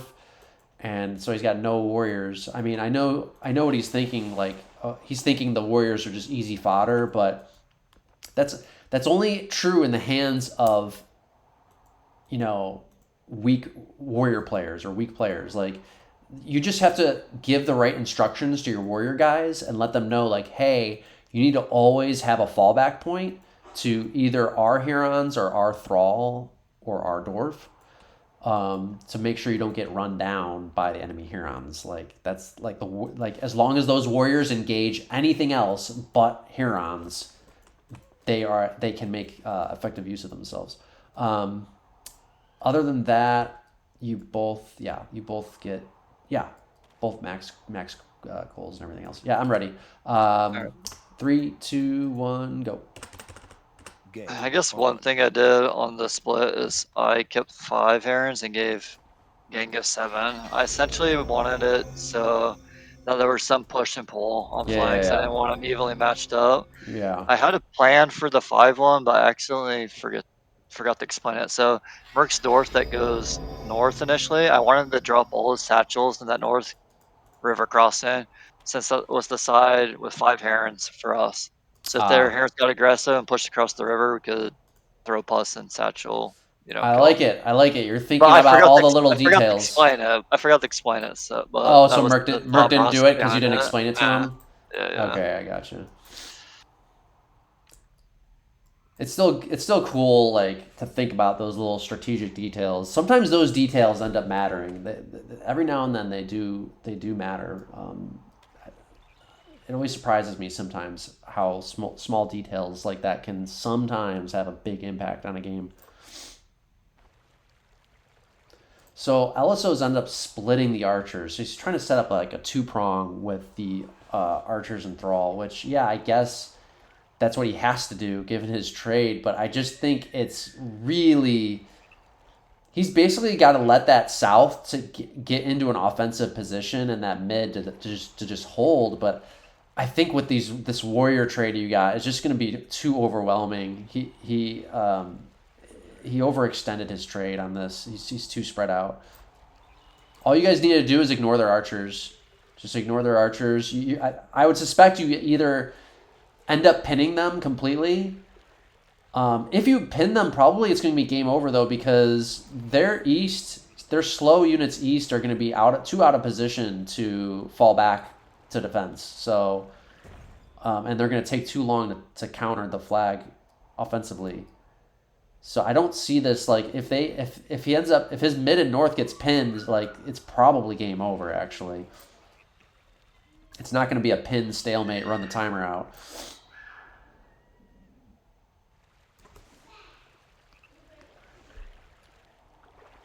Just not enough Thrall. He just doesn't have enough Thrall. Those middle archers just can get rushed. Well, okay, he's got more Thrall west of that, but still. The dwarf is separated from the archers. I already don't like that. I would say Kryptos is out of position at this point. He should be with the archers, middle. I don't know if that's intentional on their part. Where's he at? Kryptos is far west, and Shadow is middle with the archers. So Kryptos needs to be Kryptos needs to be with the archers. He's not doing anything on that west. Like, there's just no point in him being there. You're gonna be able to keep up with the herons. Yeah. There's just no point in him being there. It's not like he's holding a choke or something. And those middle archers, Shadow's like super vulnerable to be rushed. Now I do like how LSO's team has got enough time that their south is starting to get into some decent position. Like, you're kind of you need to make a play here. You can't let their south just get on top of your flag, and they're gonna keep doing a slow push. You must realize this at this point because you've seen this play happen a million times. So you're gonna have to set up a push middle or north, I would think. So something in voice chat happens right now. I don't know if you want me to tell it. It might spoil the game for you. You don't need to say it. Yeah, don't. If it's gonna spoil it, don't say anything. You can see the play on your own. You'll see it played out. Okay, I see some sunk Thrall. That's interesting. Yeah, those. Yeah, I mean, I would like to see you rush this middle with those Thrall. Is what I would like to see. There was a rush called on mid by Groove and Homer a little bit ago, but they opted not Kryptos' to. Dwarf is out of position. Those Thrall middle. Yeah, there. Yeah, Twixio is making the right play. He's coming out of the water. He needs to go in. But your Warriors or Hurons need to back up the Thrall. Oh, he's gonna back out again. Yeah, I wish there was something to rush with him middle like that. Are you gonna try and rush this east? Oh my gosh. What? It looks like you're shifting all east now. Holy shit. I mean, I guess you could try to ignore their mid and do that, yeah. I mean, that's a lot. Yeah, there's only one dwarf. You got to get a surround, though. You got to get behind it. Okay, so Genghis is calling for a rush south. Okay, yeah, it looks like Genghis wants to rush south. The problem is you don't have it surrounded. You need to get a surround, and they're backed up to kind of a bit of a choke. Oh, no, you can get a surround in there. Their middle needs, yeah, okay, now Cryptos, now this is pulling Cryptos back into the correct position. I just don't like it, man. I really liked, I wish you had called for a rush middle. I really wish you had called for that rush middle. Well, look at the West right now. That's the reason we're playing passive and falling back. Oh. Yeah. Oh That's my God. Yeah. Oh my God. They just leaked that? Holy shit. That's why our whole plan changed. That's why we're all being passive and like slow playing it, because we saw that it slipped by without getting seen. Oh, yeah. Now it all makes sense to me. I agree. I totally agree. Yeah. You're right. Flag. Holy shit. I can't believe they leaked that. And now Twixo is coming out just to distract them. He's like, okay, yeah, I'll just shoot that. Twixo wasted his pus on the throw. Whatever, it doesn't matter. Like, yeah, it doesn't really matter at this point. Doesn't matter at all. Flag. Contest. They have to contest now. Now you need to keep them off contesting. They got some goals leaking through to contest. Twixo's kind of forcing them to back up. Like, he's forcing Cryptos to make the correct play. Okay, it doesn't matter. They didn't contest. Wow, they didn't even try to contest. Wow. Super clean win. Yeah. I knew that on the trade you guys were going to be able to set something up. I did not see that goal pack leak through, though. You guys have gray color, so it's like hard to see on the map anyway. So even I didn't see it. So our whole plan adjusted on that one based on what Mark said. So he was like hidden in the far northwest, and he's told everyone like, just back up. Like I've threw on the west side and no one's seeing me. So that's everyone just slow retreat. He said that on voice. Okay. Yeah. Right when you said that. Yeah. Gotcha. Yeah. That makes a lot of sense. Yeah. Now, if he had not leaked through there, what would you have done? I mean, were you guys gonna rush that south?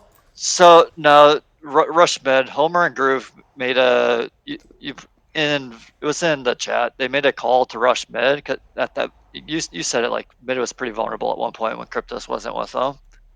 And so that's what they were going to do. But then, yeah, Mark had made the call. And so, like, everyone changed. Gotcha. Okay. So that's what, yeah, that makes a lot of sense to me. That's exactly what I was seeing, too. And then I was like, oh, they just backed up, and now they're focusing on East. What are they doing? So that's when the goal pack leaked through? Yeah. Gotcha. Okay. Now it all makes sense. Yeah, I was too laser focused on that play and what was happening East. I did not even see that Northwest at all. I can't believe they leaked that through. Who was that? That was Ephemeral on the Huron pack up there?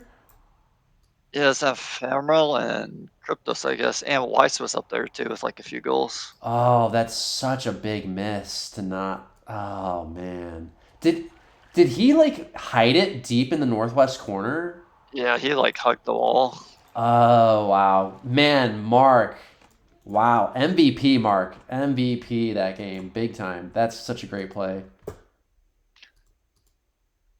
Yeah, I noticed that LSO's team struggled on light like flag rally game types against us. Like they gave up the game 1 in that previous series, just like getting flagged, doing nothing. Right. Yeah, you're right. This one too.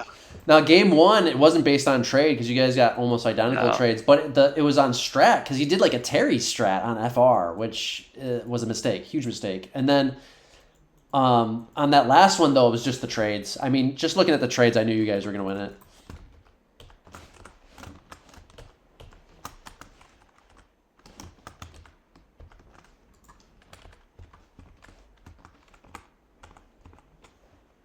This next one's a crazy game. It's a good one.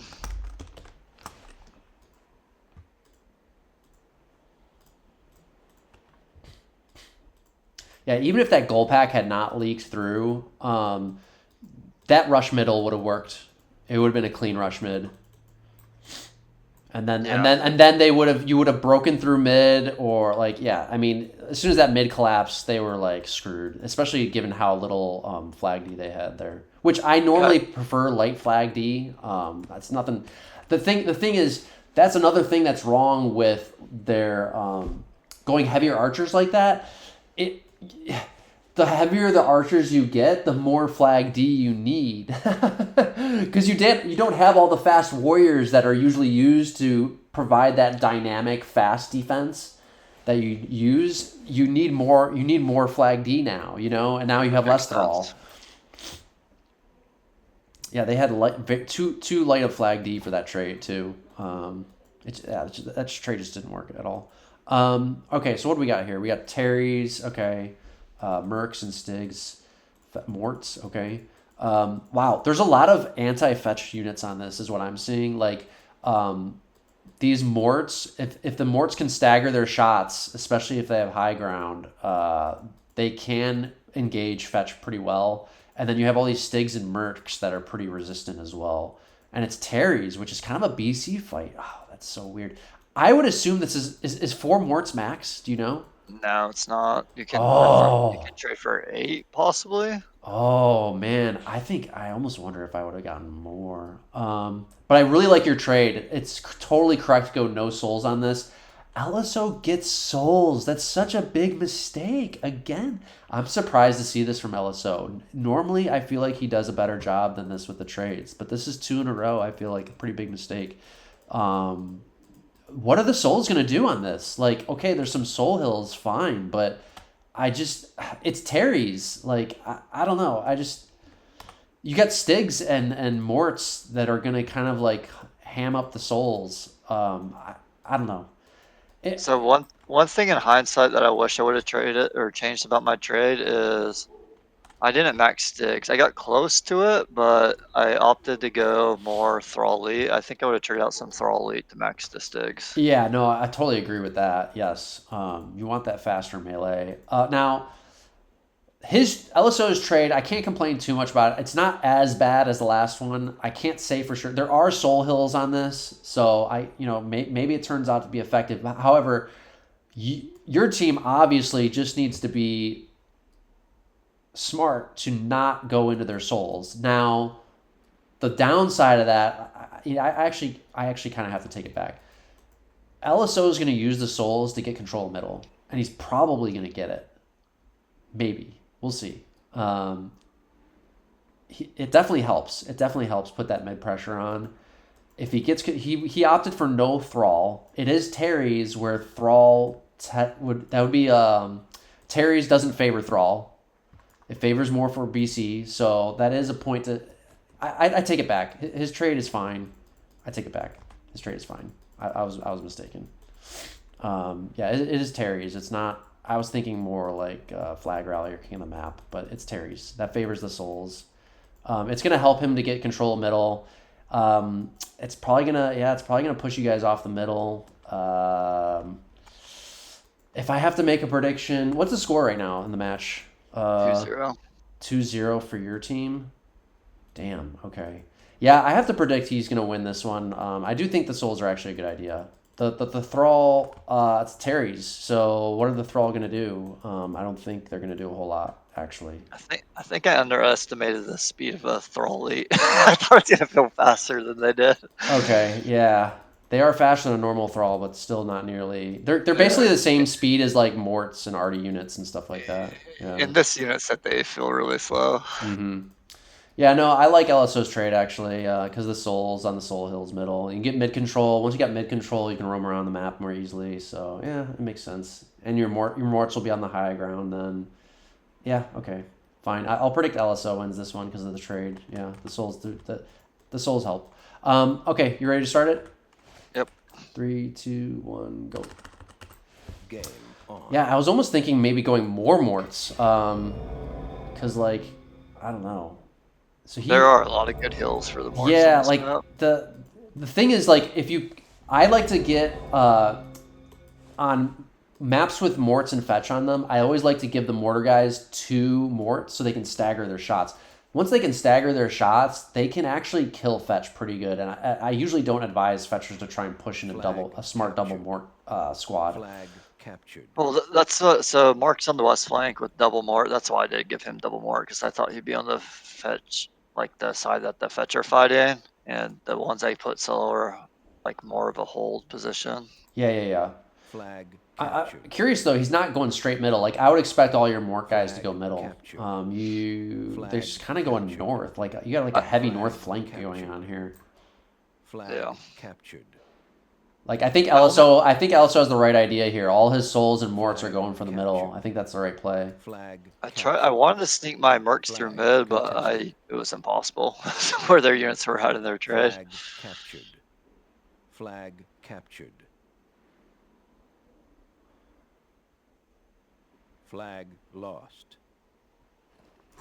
Yeah, no, I like what LSO's doing here. He's getting control of middle. And then he's just and then his fetch are just gonna hug the middle so that they can easily retreat back to his morts on the high ground. This is where I would have gotten maybe a little bit more morts because he's only got 1 mort in the north. Like I would almost want like 2 or 3 morts up there. Ooh, your middle pack is kind of looking to, and yeah, those souls on the hills make it hard to rush anything. Yeah. I wanted to sneak by so bad right now, but it's just yeah. But it's not. But it's Terry's. Even if you got in the backfield, it wouldn't matter that much because it's only Terry's. What you need to do right here is actually run the timer out. You shouldn't try to not engage anything. Ooh. No, you're calling for a push. I would not be pushing it. You need to run the timer out. That's what you need to do. You got all these thrall. Well, the idea was for me to get behind their fetch there and do a push, but once I don't get behind them, we don't do it. We don't commit to the push. No, you got to run this timer out. If I was you, I would like be calling everybody hard, run the timer out, don't engage shit, because then your thrall will be effective at the end of the game, you know. Yeah. And then you would have successfully ignored their souls. Yeah, you're gonna give up the middle, fine, but the middle only, whatever. You can still thrall rush the mid at the end of the game. You can try to still set up a play. I mean, it's your best move. It's your best move to make.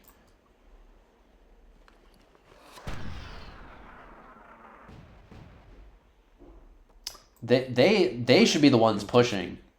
They should be trying to, like, they should see that they have the better BC trade, so they should be trying to BC fight something. They should definitely be trying to pin us on the map, like into a little position at least.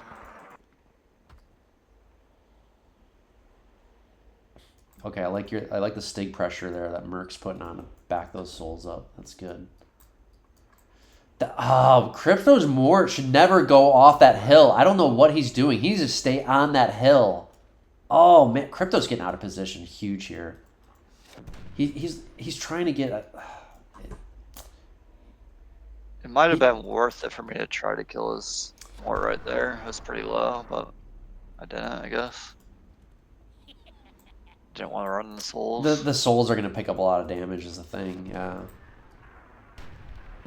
I would have tried to run in the backfield. There was an opening there. You could have ran in the backfield.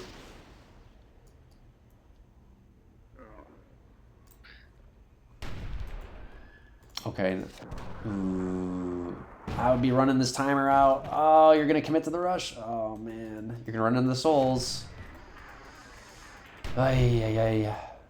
Okay, you'll get 1 mort down, but... Oh, you lost your mort there. Twixo dies. Oh. Yeah, so we have 0 morts on that side now, too, because Homer lost his earlier. That sucks. Yeah, you needed that mort guy right when you went in, you needed him. Oh, that just kills me, yeah.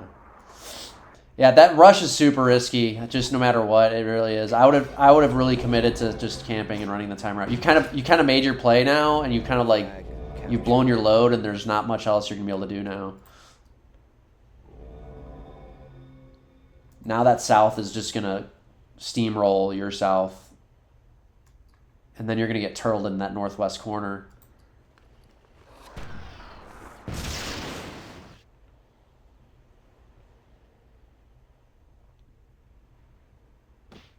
Yeah, I wish I had less thrall right now and like another mort for sure on that side.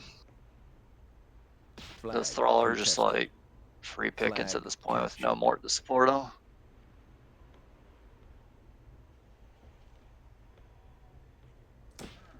Flag. I almost made a mistake calling this, but I feel like I changed my mind and I correctly called it in the end. Yeah, it looks like LSO's team's in a dominant position here.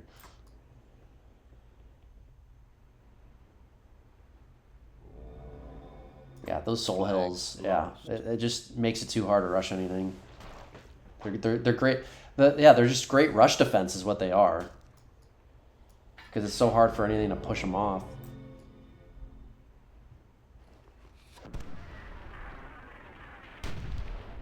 Flag lost.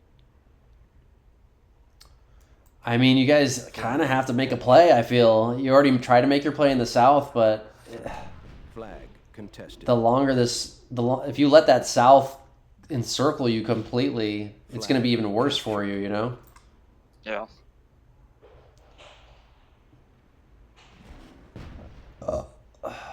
I don't know where the play...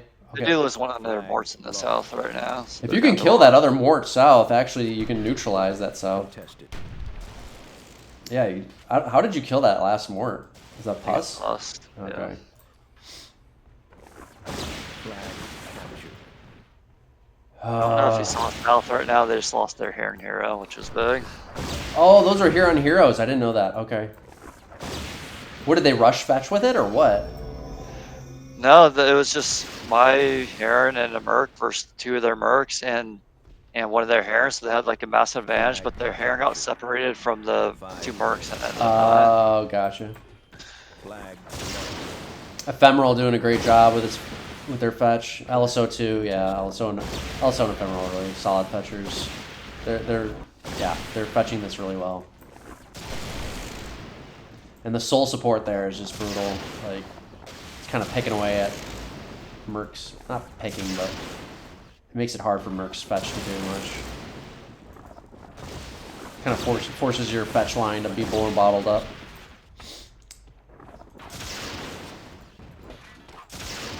Flag contested.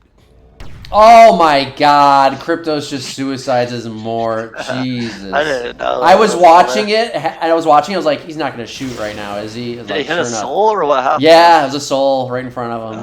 Captured. Ah, man. Cryptos had one great play. I forget which game it was, but everything else that I've seen from him has not been good.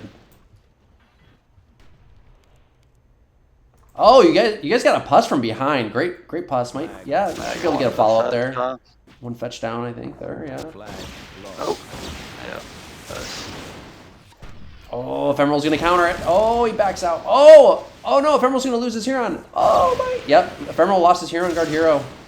Just let it out there with the fetch. Flag contested. Flag.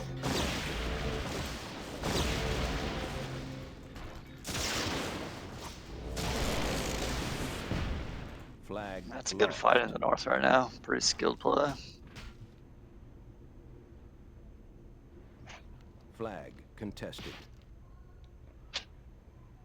Flag lost. Oh, Detriment is in this game now. Okay. Haven't seen him before. I haven't liked his souling. I feel like he could have put more pressure on that mid fight. He's been playing it a little too safe with the souls. Flag captured. Flag captured. Okay, you guys kind of got them backing up. Flag. Kind of pushed through that choke and that soul. You got past their souls now. That's good. Are you guys up in fetch? 7v. Yeah, you guys are up. You guys didn't lose a fetch yet. Oh wow. Okay. Yeah, you guys got a fetch advantage. You're still in it. Down 10% with 2 minutes to go, but yeah, it's gonna be tough. They got a pretty good map coverage for 2 minutes to go. A lot of your force is all in that one northeast push. Flag lost.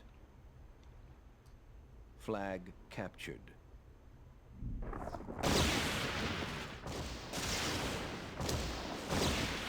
I feel like they did not leverage that high ground middle very well. They did early on, but yeah, they let it go for some reason. Like when they shifted west, they just let a few Stigs hold off a bunch of their souls. Flag contested. Flag Mark pussed another fetch from behind. I don't know if he's the one that did the one before too, but if he was, he was doing some great pussing. LSO is still alive with all 4 fetch. That's a really great job for him. Oh, he's about to lose one though. Oh, LSO's doing a great job with his fetch here. Ooh. Flag lost. Oh, heal, heal, heal. Oh. LSO's doing a great job with the fetching there. That was solid play. Captured. Minute left. They got map control, percent everything right now. Yeah.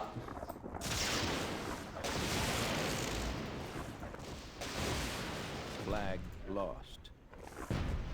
Man, I think Oh.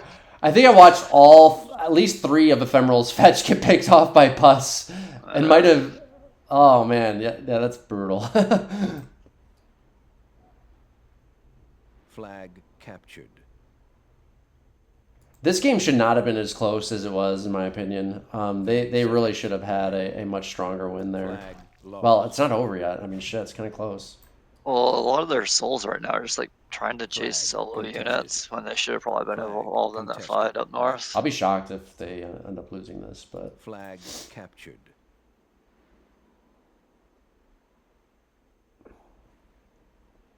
this game should not have been this close. Flag lost. Really shouldn't have. Flag captured. Flag captured. Flag contested. Flag Yeah, lost. there was 2 plays you could have made, I think. Oh, you're up in flags right now. Holy shit. Flag contested. Oh my god, I can't believe how close this game Flag is. lost. Flag captured. Oh, that's Flag insane. Contested. They're trying to contest Flag with like 3 souls in Northwest on a thrall. Captured. Yeah, see that's funny. Flag captured. They're stabbing it. Flag lost. and the thrall leader are really resistant to soul spears too. Flag contested. Flag contested. Once that thrall goes down northwest, then the game will end, I think. Flag lost. Flag lost. Flag contested. Flag captured. Flag contested. I don't know. There might have been a moment you needed to walk off earlier on that northwest. Captured. Flag captured. You might have been able to thread the needle, maybe, Flag. for a win there. I'm not sure, but it was super Flag close. contested. Flag lost. Flag lost. Flag contested. Flag lost. Oh my Flag god, are you guys captured. gonna win this? Unbelievable. You're up in percent now. Unbelievable. Game. I can't believe it, dude. That's so shocking to me. Wow. That was pulling a rabbit out of a hat right there in this game. They had no business losing that. That's so crazy to me. We're down like what, 21, 23% They at had, one point. yeah, they were up in like, up at least 10%, and they had like massive like position over you guys. But they like, the thing was they didn't even like use their height advantage at all. Like that, so for example, so Kryptos' Mort in the north, he had such a crucial role. Such a crucial role, because he was the only Mort north, and he had the high ground there, and he was like, he would have put such, like, basically made it impossible if you're fetch to push, right? But he ends up fucking dying. He like suicides. And it's just like, and then they have like 3 Morts south that are doing this like very wide looping flank, and they like take forever to get, and then they end up like losing 2 of them to Puss. And like, it's just, man, they had all the map control and height advantage mid, but they did not use it at all. Wow. If Kryptos had not suicided, that might have been the game. Honestly, that Mort was so crucial. And that's why I say that I almost would have went more than 4 Morts. I would have wanted 2 Morts on both sides at least, for sure. I never like to do solo morts on fetch maps. I always give every mortar 2 morts each. Otherwise, they can't do shit against the fetch, really. Yeah, not if they're matched up with the fetch. Crazy matchup. I don't know. Maybe like Merc, Merc and Genghis and Mark, kind of MVPs there. Like, almost kind of like multiple players. Like, man, you guys pulled that fucking win out of your ass for sure. So you guys are up 3-0 right here. You're up 3-0? That's crazy. All right, I'm starting the next one. Wow, I call it wrong. I can't believe it. It's kind of on bad execution, though. I called it right in terms of, like, it did give the map control that I thought it would.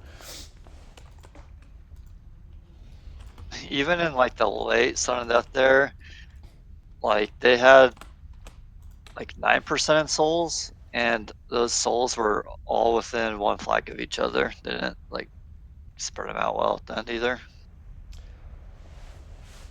100%. Like, what their souls should have been doing is like they had them all in like the northwest kind of, Yep. and it's like they should have been beelining towards the middle Soul Hills, where they could have basically contested or pushed off and captured like every flag near a Soul Hill right around the middle. So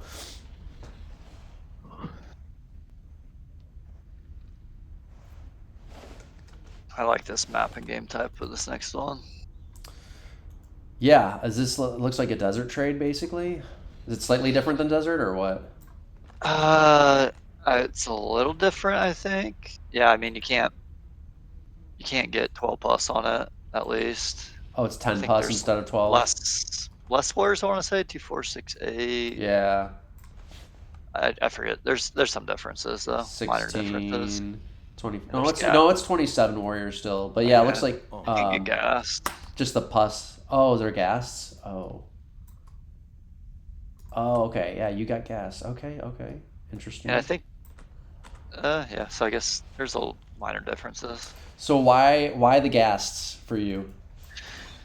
So we had already maxed Thrall, maxed Warriors, had enough archers for the push. Like the only thing else we could, what did they get? They got more art. Looks like they still have max thrall too. They got more archers. A bit more That's the archers. Yeah. Is it 5 archers versus? Oh yeah, they got 10. Okay, yeah. So it's that's the difference in the trades right there. They got plus 5 archers. You guys got. Well, they must have won this because they didn't get swept. So I mean, I kind of can predict the scores now. Shit. So yeah, I mean. So gas, I feel like they're good against pus. Like you get one hit, they lose a pus, and it's also flag rally, so they have more value than just like.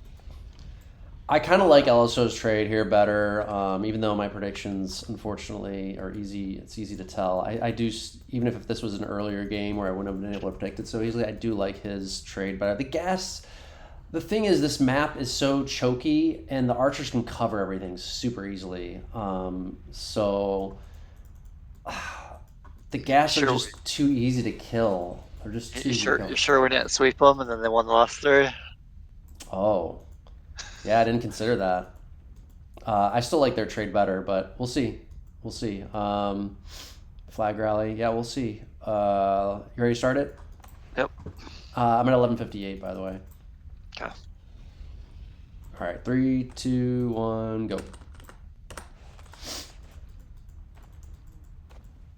Yeah, I mean they're down 0-3. I mean this is just oh my god, it's looking like. I mean I thought I could have sworn you said it was a close match. So they must be like demoralized at this point. Like this is not going well for them at all. And I only think LSO screwed up the first game on strat, second game on trade, third game he should have won, screwed up on execution, I guess. And actually Crypto's kind of threw it with his mort there too. But flag captured. I mean, we are seeing your team does have the stronger players, I would just say. I mean, it is looking quite strong. The player mat, like, because for LSO, Cryptos is kind of like his second best player, but Cryptos has just not been performing. Flag. So I guess the biggest surprise I've seen so far in the series is like LSO has not done a lot of goal packs. He's like Like, split up the goals a lot to do like bottle pass instead of just like a straight Flag goal pack. captured. oh, interesting. Yeah, I think that's a mistake. Yeah, I can't believe he's not putting ephemeral on every gold pack game that there is. Flag What is captured. ephemeral on in this one? A warrior pack? Looks like Probably, I yeah, a came warrior across pack in it the recently. north. Yeah, so you got the gold pack north. Yeah, I really like. Yeah, I like the dedicated gold pack for sure. Flag captured. Yeah, it's so hard to predict because like just based on the trades because the execution is sometimes really off.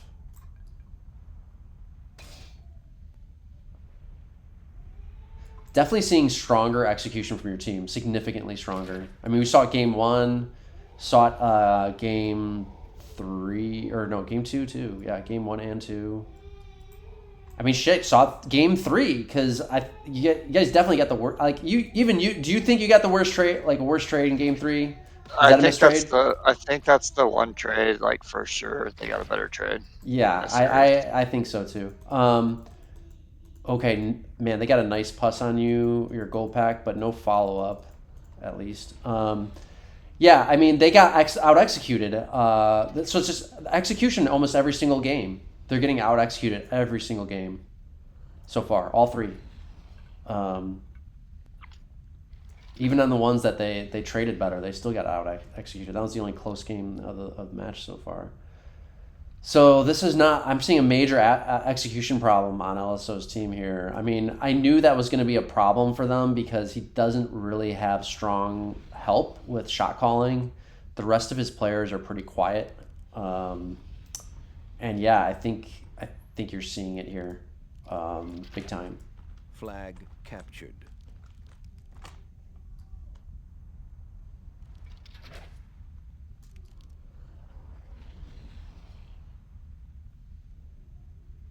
Yeah, like your team is already bullying them around the map on this, even though,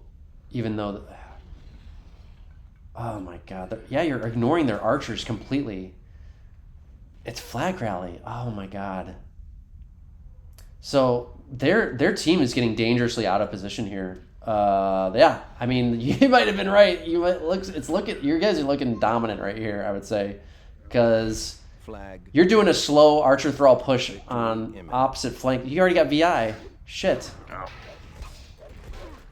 You're doing slow archer thrall pushes on opposite ends, but theirs is so much heavier into the archers, and so you're going to have a much stronger push.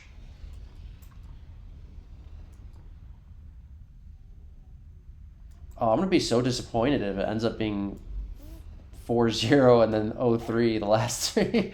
Like, if that's how it ends up, then it's not as close as it seemed because your team's obviously not going to be as motivated to play as soon as it gets the 4th win.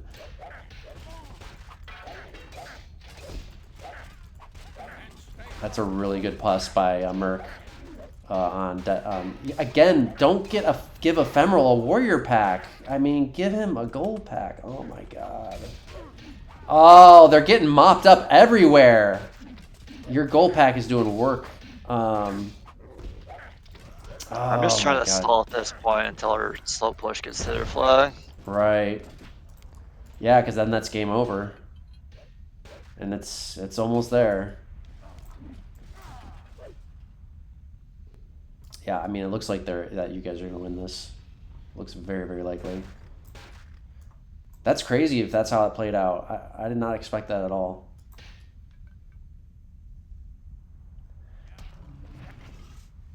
They're just mis-executing everything. Like, so the reason I predicted them on this, I still would have liked their trade better.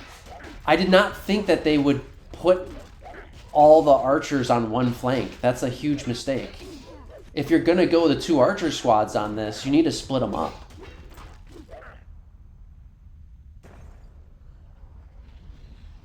This map is small enough that you don't need to do the like traditional like one slow archer thrall push and then.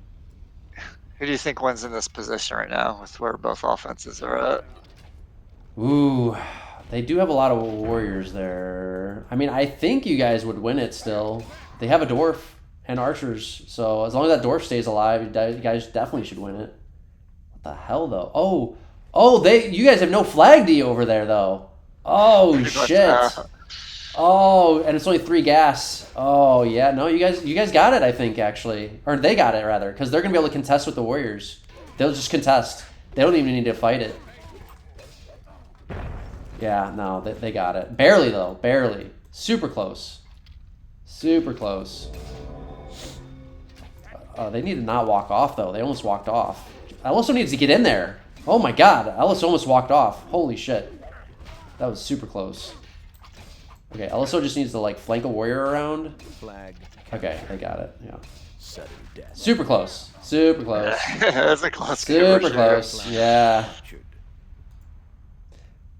Difference of like maybe 7 seconds, even if you try to contest in there. I really feel like it should not have been that close.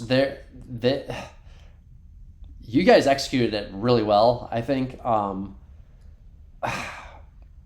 you needed was more like thrall or something on that last flag. I don't know. That's the thing. That's the thing I regretted at that. I didn't realize. I knew gas died fast, but they literally die in 1 shot from a dwarf and like instantly from yeah. archers. Like if I would have, in hindsight, I would have put like 1 gas and 2 thrall there instead of just straight up 3. Could you get a second J-man on this? Do you know?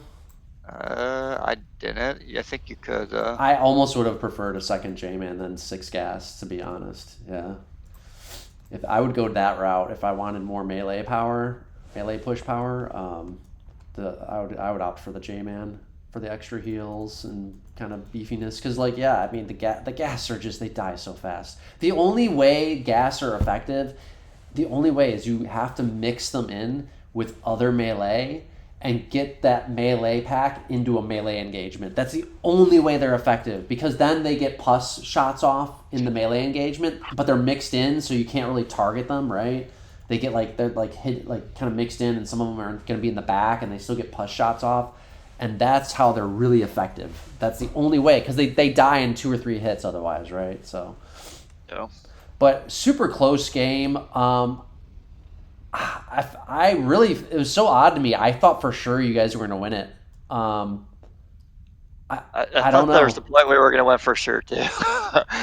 I think multiple things happened on our offensive push. Our dwarf died on offensive push, and it dropped the bottle and it died, and we lost like 4 or 5 waters on it. Right at the end there? Yeah. Yeah, so that was big, and also, yeah, the defensive thing. How did it die, though? Did the melee get it? I think it got pus, and I think a ghoul like followed up and got like 1 last swing on it. Yeah, I was gonna say, because yeah, when I was last looked at it, the dwarf was still alive. I was like, if you guys got the dwarf, I think I even said it. As long as that dwarf stays alive, you guys got it. Yeah, because you need that dwarf to push them off the flag at the end, because they had too many warriors otherwise. You know, it's going to take forever to push them off. Yeah. Oh man, brutal. Okay, super close. Did not play out as I thought it did at all. I really feel like if LSO had split those archers thrall, it would have been a lot more effective. I would have done things. Yeah, I agree. It doesn't make sense to get that many archers if you're just gonna slow flank in the slam side. Like how did the 10 archers make his push faster or more effective in any way? It didn't. You know what I mean? Yeah, not at all. Like he was better. Like if he had put those archers on the north side, it would have slowed you guys down a lot more, and then it wouldn't have been nearly as fast. Oh, I love this pick. I haven't seen this played in a long time. I remember playing this, I think 2012, in the finals. Sudden Death pick. I picked this in the Sudden Death 2012 finals. Yeah. Look for heal locks on this. There's enough heals on this. You actually want to use heals offensively in tro fights. That's something I did in the 2012 finals as well. There's enough heals to go around. You can waste them on offensive tro heals, especially to get that first half of the tro health down. Yeah. Otherwise, you both traded it. Is there any other unit types on this that I'm not seeing, or what? Souls you can trade for. Okay. Blocks too, I think. Yeah, I think you guys absolutely traded it both correctly. It's king of the map. Souls. The souls are rendered even less effective because there's heals on the map, so you can just keep healing those tro.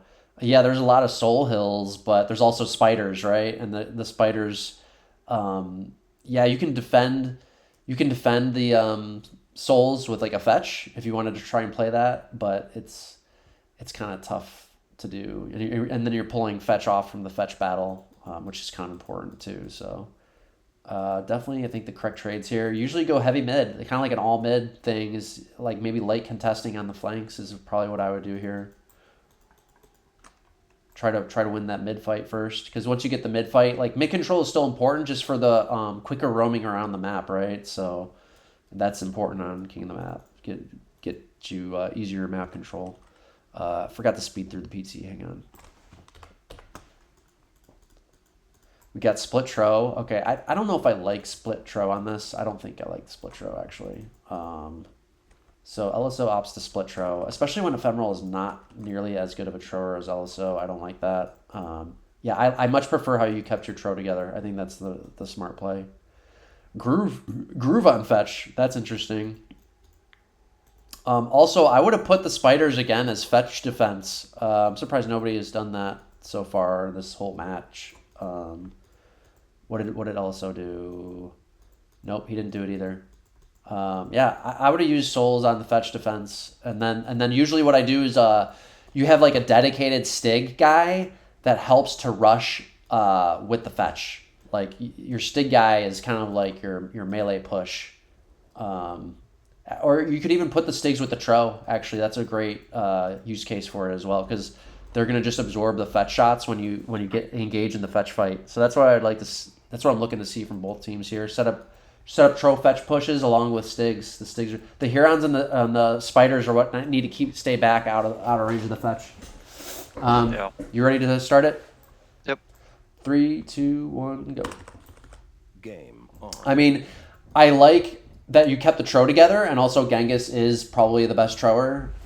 So on that alone, like slight confidence that you guys would win it, but we'll see. It's kind of hard to say because everything else is pretty even. Flag captured.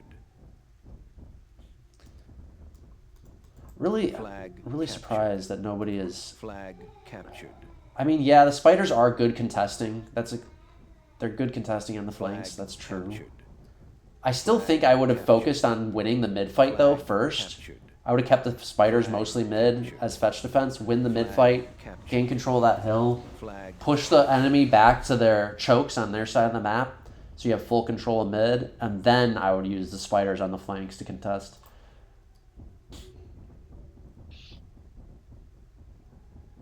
Ooh, I like Genghis's play there. Hope they get out of it though. That's smart. Okay, I like how, I mean, yeah, you guys are kind of mirroring each other very well. I still like, yeah, I mean, you're starting to see now how effective keeping the tro together are here. I would have liked to see the trowers with some Stigs. Okay. Yeah, LSO has Stigs with his tro. I like that. And Ephemeral does as well. Genghis, I would have liked to see Genghis have some Stigs here. I think that's a little bit of a mistake on your part. Ooh, yep, okay. Here comes the Stig push. Oh, they're getting a good push on you. They're getting a good push. Yeah, it's close. I like how offensive their Stigs are being so far. Yeah, they're getting their Stigs in the fight much better. Your Stigs are not being offensive at all. Yeah, they're getting the better fetch shots off, I think, here. Oh, yeah, this is going to be a big win for them. It's already starting to swing pretty significantly. Yeah, you needed to put the Stigs with your trower. That was the big thing. Your Stigs were not offensive. They knew the right play there to rush the Stigs in. That was the big difference.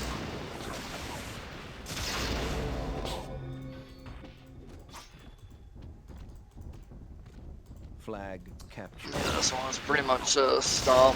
Yeah, we Yeah. just pushed back. The Millie got in our face, or Fetch got us. Flag. Yeah, if you had just put a bunch of Stigs with Genghis, he would have been fine. Because then he could have, And then I actually like to have another dedicated Stig. I will literally, just like on the Rack and Ruins game, same thing. I'll have literally like a dedicated Stig guy. Like, So Twixo was that game, but yeah. oh, well, you need someone probably more Yeah. experienced. Because I didn't see him go in at all. You know what I mean? Yeah, he didn't. He sat back and was like trying to defend instantly, pushing in instead of pushing at them. Yeah, he didn't go in, so he didn't know what he was doing. Yeah, it needs a more experienced player for sure. I put on double, by the way, since it's already kind of over. Well, if this is the one game I lost my team as captain, like 100%.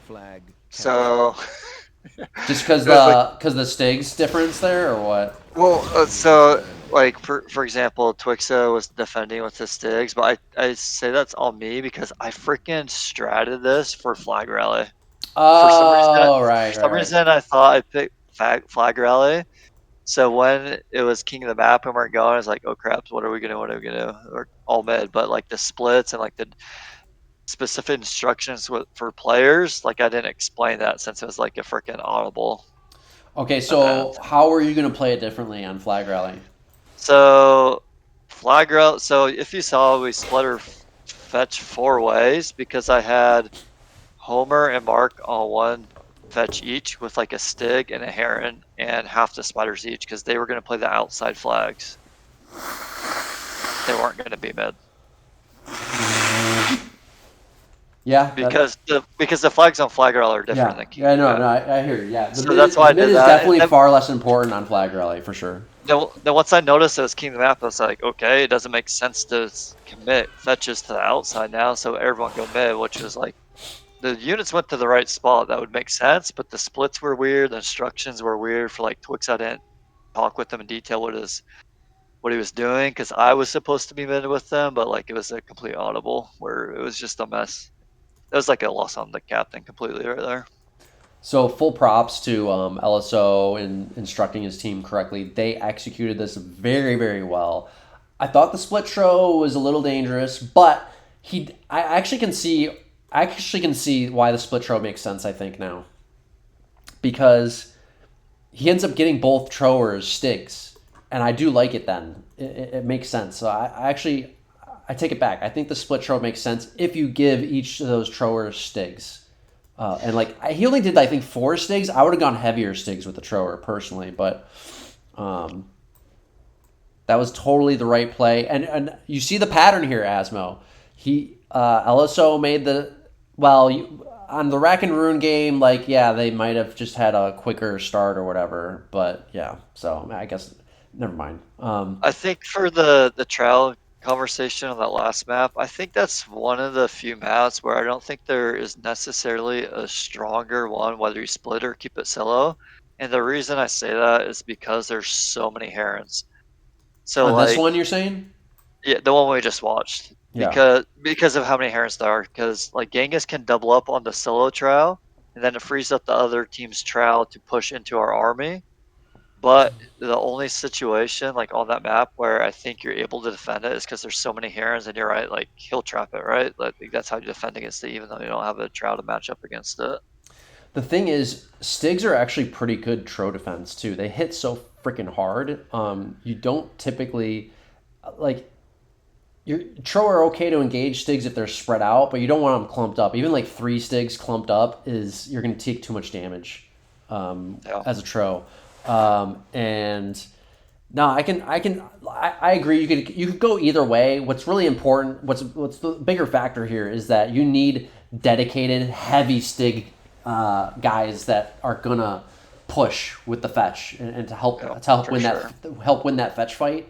Because yeah, as soon as you start seeing them get turtle up and everything on your fetch, like it's all about keeping those Hurons and spiders back. Like the Stigs have to go in first, and actually the second wave needs to be ready, which is the Hurons next. Even though it's a tro map with heals, like you only need to keep like a couple Hurons back as healers, right? They can pick up roots and shit later. Yeah. Like the second wave is actually like spread out Hurons need to go in and further reinforce to make sure that fetch fight is won. Because the fetch battle is everything. As soon as the fetch fight is done, like if you lost the fetch fight, you better pray to God that you got a very significant tro melee advantage somewhere else somehow, right? Because otherwise you're screwed. So Yeah, for sure. all right. So that was a solid win for Team LSO. So they're back on the map. It's 3-2 now. Very good. They're looking for the reverse sweep.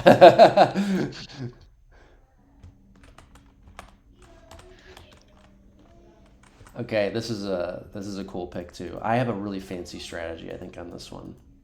This one's hard to strat for. Yeah, so something about this map, because we've played it in past finals, I remember, like on TMNT and stuff. So the trade on the map has changed since we played it. Oh, really? Oh, Yeah, interesting. like there's a lot less pus that you can trade for. Oh, was this a 2020 update or what? Like, when was this I don't know updated? when the update happened, but I've never remember playing this map with this trade before. Oh, interesting. Undermere Themne is it's called, right? Yeah. Yeah, this is an ephemeral map. Game on. Oh, fuck. I'm at 11:57, by the way. Okay, so let me look at these trades real quick. I assume you maxed goals. Looks like you got, like, 6 archers. Okay, 6 archers. Yeah, that's good. What is this, king of the map? Yeah, 6. Okay, yeah. 1 squad of archers, 6. I think we got the same trades. Yeah, I'm trying to looks see. about the same. So you both know, yeah, you guys know how to play this out, yeah. I think yeah, you both, yeah. I think you both traded it perfectly fine. Two dwarfs each? Yep. Oh, you got 3. Okay. Did they? Oh, they got 3 too. Okay. Yep. Yeah, 3 dwarfs makes sense on this. There is a lot of different good coverage areas, a lot of hallways and everything that dwarfs can hold. So that makes sense to me. They would get more dwarfs. Yeah, I mean, there's a lot of different strategies you can do on this, ways of executing it. There's not really one hard, tried and true way. LSO has drawn some arrows on the map, so looks like they're going to ignore the far northeast flank and probably just try to set up some pinches on the other sides before anything can happen on the far northeast side. You ready to start it? Yep. All right. I'm at 11:57, by the way. Okay, I'm there. 3, 2, 1, go. Gotta love the tro kick audible in the background. You're like, where's the tro? There's a bunch of random things on the map on this one.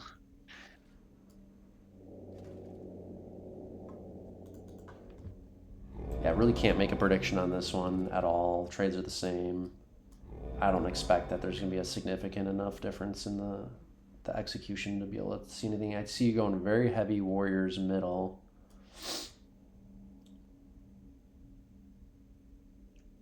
Flag captured. I'm surprised to see you go that heavy warriors middle, honestly. Flag captured. I would have thought you would have tried to put some of the faster melee to set up a pinch on the flank somewhere.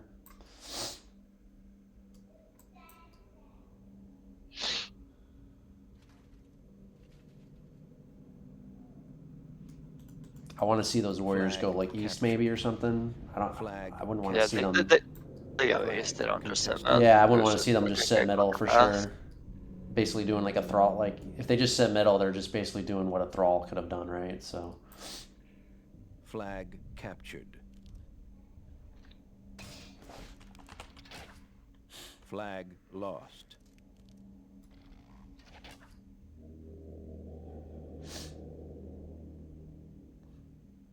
Oh, okay. LSO did have a far flank. What the hell? His arrows didn't draw that.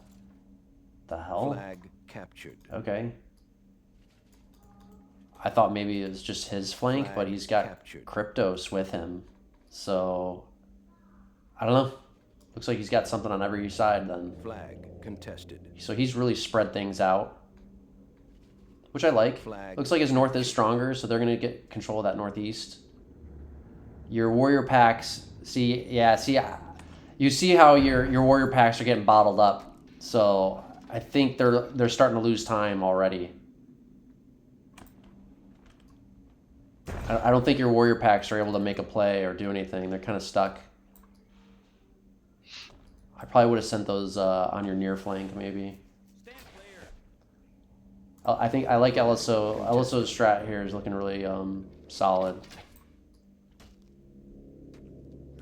You got a goal pack though, doing good work. You're making. I like how you're taking the goal packs for your team. That's really great. I like seeing that. You're trying to get in the backfield. It looks like. It's dangerous right now. Yeah. So I think Ooh. I'm a little Oh. worried right Oh. It dudded. That dud, man. If that plus went off, it would have been a bad day for you. now. Oh my God. Are you gonna get that dwarf? Oh my God. That dud going. That dud saved you, dude. A little bit there. Oh. Who's that? Homer doing work. Homer getting a good push up on Ephemeral. Ooh, you guys are gonna try and pinch this. Your mid's pushing really good. Groove pushing good against Killer King.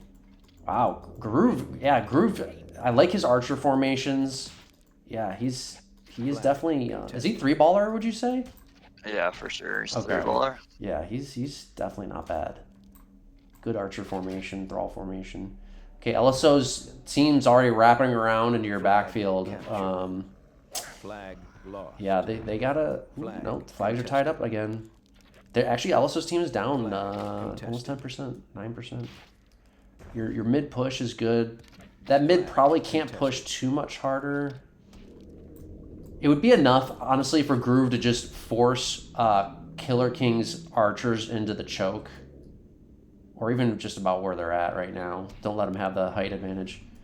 Big fight happening north right now. Lost. Oh, yeah. Good pus is going down. Oh, it hits the door. Oh, that's Kryptos again. Oh, that's not... Oh, that was terrible pussing by Kryptos. Oh, no. No. Yeah, I think your team is going to win this engagement here. Flag contested. Oh, Genghis. Why is Genghis taking that fight? He should pull his Thel back. Oh my God, he just lost a bunch of Thel to warriors that he should not. He lost 2 Thel at least. That was unnecessary. But yeah, that was terrible engagement and pussing by Kryptos and Foss in the north there. Because they just hit a bunch of their own shit and there was no follow-up damage. Yeah. Flag lost. And now they're down even more %, so... Genghis could have did a little bit cleaner there. Like he just needed to wait a little bit longer for his stuff to get unpussed before engaging with his Thel. Flag captured. They're gonna get a surround now on your middle. That's gonna be ugly. Ooh, their middle is going in too early. They should wait for that. The other units, yeah, like there's other units north that could help pinch that middle with them. Thel. Yeah, the Thel and the Thrall too. Captured. They could wait and they don't need to go in right now. It'd be a lot cleaner kill. LSO is like right there. LSO should be going in middle right now. Oh, he's trying to defend that dwarf. I see. They need to get a kill on that middle right now. Like they're gonna fall too far behind. They have to make a play. Yeah. Go. Merc's smart though. I like how Merc is staying right there to help alleviate some of that pressure. Yeah. Funk, that's Funk. Yeah, he needs to push hard. Oh no, he's backing out. Funk needs to push that middle hard right now, and he's backing out. Yeah, LSO's even calling for the pinch middle, but Funk is backing out though. Huge mistake. Huge mistake. Funk should have just went right in. He should have literally just thrown his Thrall right into the fight, and then let Killer King and Shad just follow up. That was the only way they were going to get back in the fight. They've missed their opportunity. The window's gone. Hate to see it. Flag contested. I think Homer had a strong game here. He put a lot of pressure on that west side.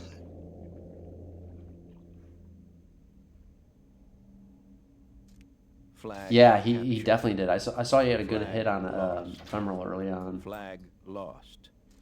Flag lost. 5 minutes remaining. Man, I'm disappointed that Funk did not go in. Normally he listens to orders pretty good. I'm not sure why he bailed on that. He should have just thrown his Thrall in there. Yeah, he's got let's see, 9%. Flag lost. Second highest percent. It's just sort of stuck in a place where no flags are at. I really liked LSO's setup better than yours initially. Honestly, I didn't like how your two big war packs kind of just got stalemated and stuck on their side of the map, but but your team is just able to out BC them and outplay them. Like your team is just better a lot of times. Yeah, I don't know though. Sure, you can say ours got stalemated in the northeast, but their two in the southwest got stalemated too. So it was almost like equal. Flag contested. Yeah. Flag lost. I don't know. I'd have to watch it again, I guess. But like, man, that pus stud on your goal pack was really unfortunate too. You know what I mean? Like, It was a big play in the game for sure. Contested. Flag lost. Flag lost. what did you end up getting in their backfield with the goal pack afterwards? It looks like you did. Yeah, I tagged on a flag. Yeah, see, you wouldn't have been able to normally. Northeast. You wouldn't have normally been able to get behind them that easily without that dud or something like I don't know. Flag contested.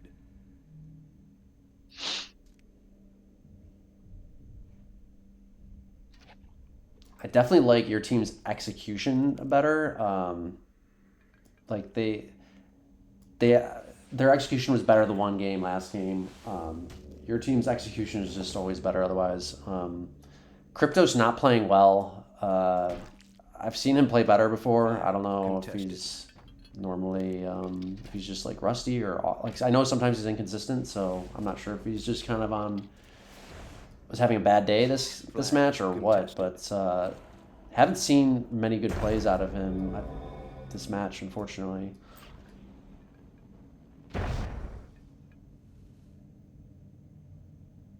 I'm surprised they were not able to capitalize on their big push in the north. Like, Flag lost. looked like they had some good aggression going there, and then Flag contested. they just died in that big fight. Well, I don't know exactly what happened. I wasn't watching, but Contested. LSO was on the fell pack and it got separated from the fight there. Yeah. I mean, you know, because it was Genghis and Mark against just Warriors, and then I don't know what LSO's Thel were doing at the time. Not sure what happened. Yeah, I didn't see that either. But yeah, you're right, because I definitely did not see LSO's Thel in that fight. So, but again, like if LSO is going to go off and make a play, then they have to know to back out and not engage. You know. Yeah. Flag lost. They should have found a choke. They had a dwarf with them, by the way. So all they needed to do was find a choke and defend it with a dwarf. Flag lost. It just got pus cleanly. Yeah, it got pus super cleanly, and it was like totally getting flanked and surrounded even without the pus. Like it was not defended at all. Flag captured. So this is probably going to be the 4th game win for you guys.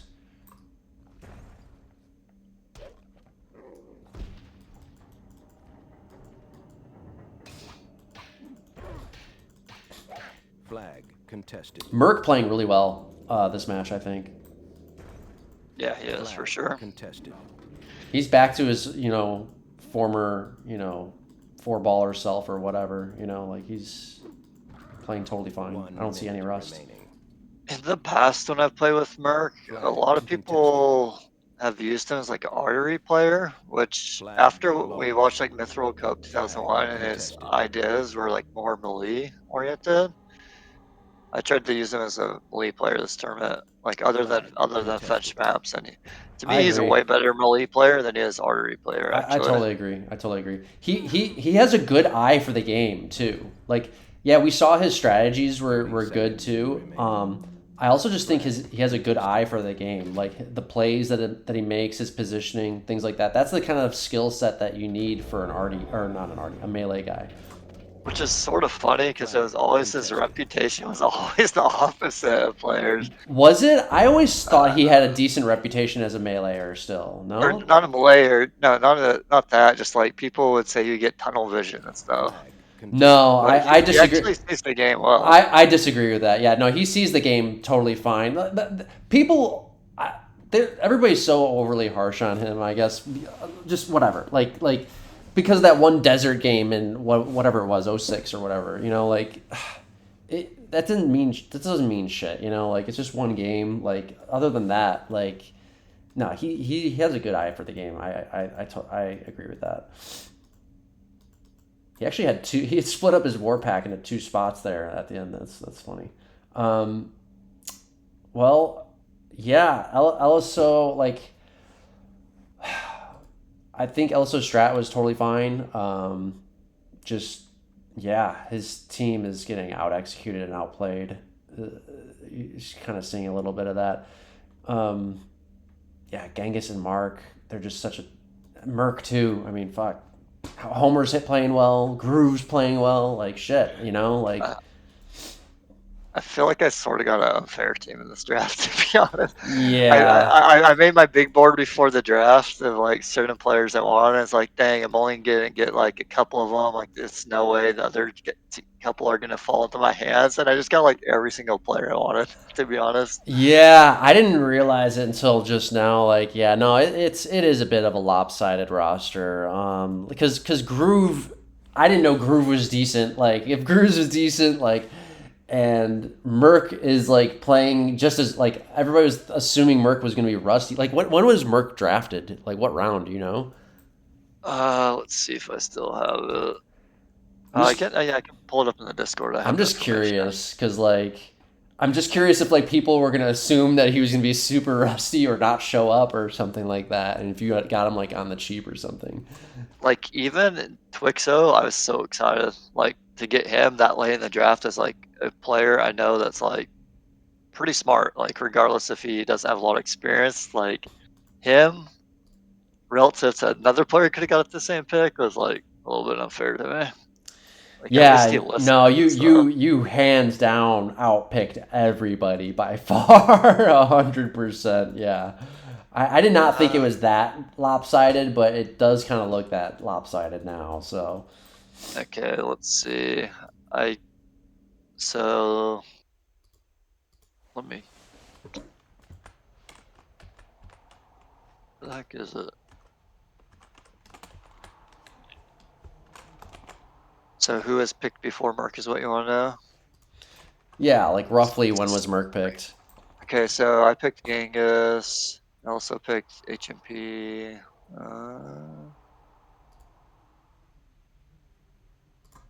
Funk.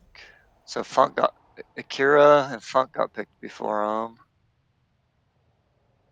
Uh,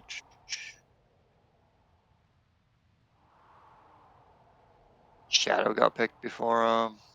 Oh, okay. No, you didn't. Okay, here it is. So I took Merc and Groove back to back. So the players that got picked right before him were Clank, Killer King, Karma Theory, Funk, Akira, those type of players. All picked before Merc. Yep. Wow. Yeah, you got a steal on Merc on that one for sure. That's crazy, man. Was he rusty like even the first round or anything like that? I mean, he hadn't played in a while, so I think that was people's worry about him. Because the last time anyone has seen him play Myth was that upset my team had I was telling you about back in Right. 2022. So I think that was people's latest view on him. But like, he played good. Like You just have to know how to even from use round, him. I feel like he's even just from been misused so many times, you he know? played good from round one. To be honest, he honestly didn't have a bad game that I can remember in this whole tournament. Like you said, like yeah, I think melee roaming melee packs very good use. I've always seen him as a strong melee player. Um, I don't know. That's just kind of like my memory of him. Yeah, no, you fuck. Yeah, it's crazy that you came able to get those picks. Props to LSO, honestly, though, like putting in a competitive match with definitely a weaker roster here, especially because Kryptos is not stepping up in the same way. Like you would think, like Kryptos and Merc would be on like somewhat even footing, like just given that Merc is you'd think is rustier or whatever, but Merc's like back to his full former glory, and I really just have not seen anything good out of Kryptos this match. Kryptos was LSO's like big steal of the draft, though, in Really, did he terms get of him at where the end they or found something? super late in the draft. I Oh, feel okay. like, Interesting. yeah, Okay. Yeah, well, I don't know. I haven't seen him play recently. Like, past few years or whatever, but I definitely remember him used to be better than what I'm seeing here now. Yeah. Yeah, he used to be inconsistent, I guess, because of like you know, shrinking issues or whatnot. But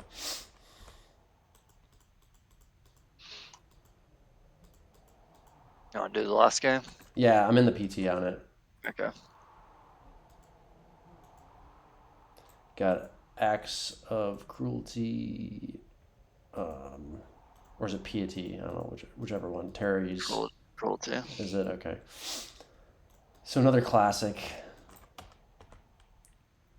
Yeah, nothing much to the trades. Everyone knows what to do here now. This is definitely not, well, the match has already been decided at this point, luckily, because this is definitely not the type of game you would want to decide a whole tournament. You know what I mean? Like, I'm surprised actually that you put this at the 7th game. Like, I would have put it earlier.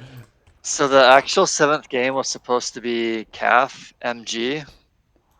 Oh, different FG map? I see. No, Murgurdian Giant map that doesn't throw Oh, off. I see. Okay. And the other teams that played for the 3rd place match played that game for their 7th one. And I'm glad I didn't pick it because it wasn't well tested. And it ended up that the Merc Giant in the other series, it was the deciding factor of the game, in my opinion. Zach made it so the Merc Giants went crazy like a Mercurdia. Oh, I remember that. Yeah. And there was a lot of hills on the map, so they ended up hilling this crazy Mercurdia Giant, and it just like freaking took out like 10% of their own army. That's funny. For a game to be decided like that in a finals, game 7 would have sucked. I guess it Yeah. didn't matter in the situation, but yeah. I wouldn't want this one deciding the 7th game though either. If it came down to it anyway. Like, yeah, Me it neither. would suck that a plus on an FG, you know, or a dud or something like that, like decides the whole tournament. Yeah.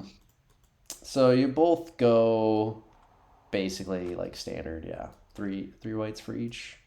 I think he gets 2. Okay, basically very similar trades.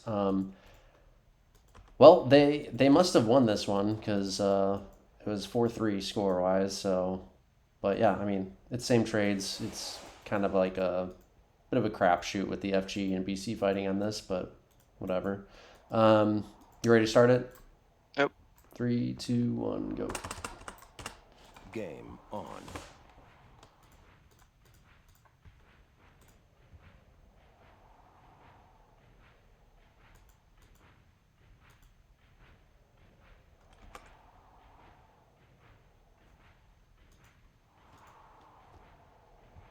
Flag captured. Do you think your team was not going to play as hard after they got the 4th win? Yeah, you'll see in a second. Genghis drops the game. Oh, does he? Okay. Yeah, so it sort of Flag freaking captured. makes it worse than it should have been.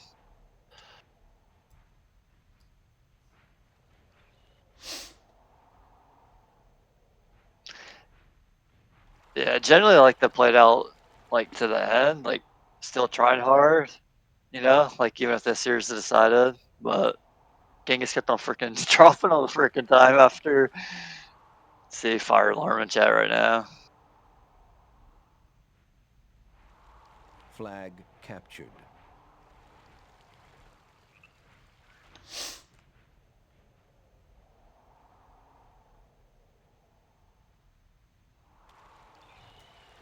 Flag captured.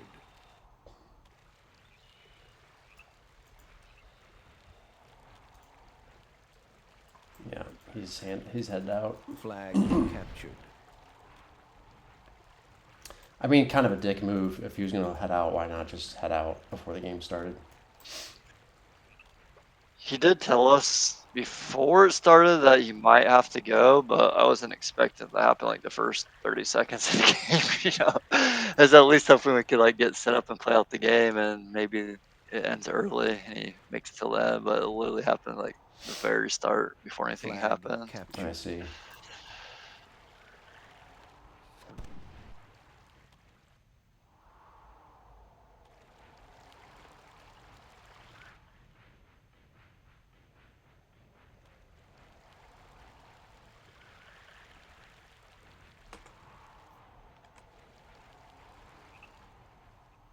Yeah, so I mean, this win doesn't really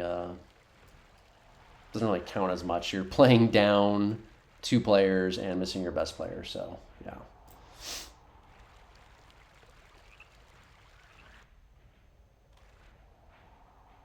I feel like the big thing from him dropping is we just got bottled up very early because we were trying to get things corrected. Yeah, yeah, of course. It's gonna like We fuck lose everything map up. position on every front. Oh yeah.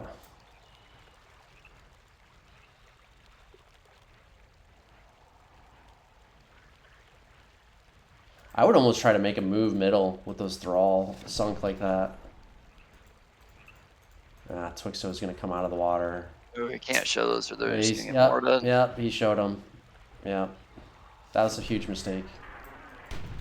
They were in a fantastic position in the water there, not being seen. Ooh, he does get a nice shot on some Zerks. That was Shad Zerks there. Wow, he actually got this throw out somehow. That's crazy. There was only one mort there to shoot at him, I guess, but yeah. And he had 3 morts kind of zoning the mort out, I think, a little bit. Yeah, you guys are getting like totally surrounded and pinned. Yep.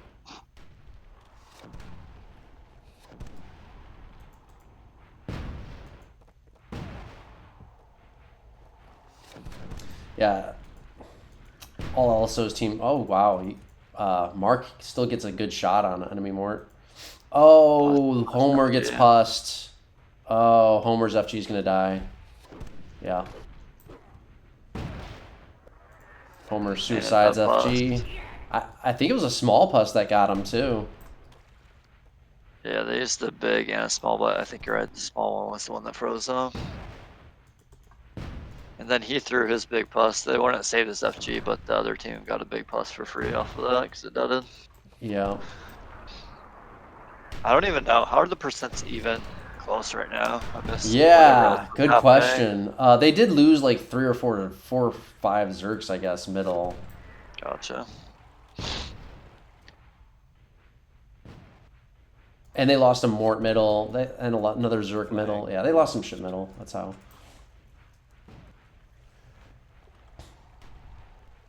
Flag lost. Well, I do like your team's execution. Looks really strong, and if you looks like you'll have a similar team for MWC, I assume. So I definitely think. Yeah, I mean, this draft team is kind of almost an MWC caliber finalist team. You'll, yeah, you guys will be looking tough next year. Captured. Groove did really good with Archer Thrall Prax. Yeah, he had really good formation, nice spread on his archers. Yeah, I agree. That's a good role for him. He could be aggressive with them too, which is the right. That's good to see. Flag lost. Like he was able to push through that middle. Game 1. Yeah, that was impressive. Like usually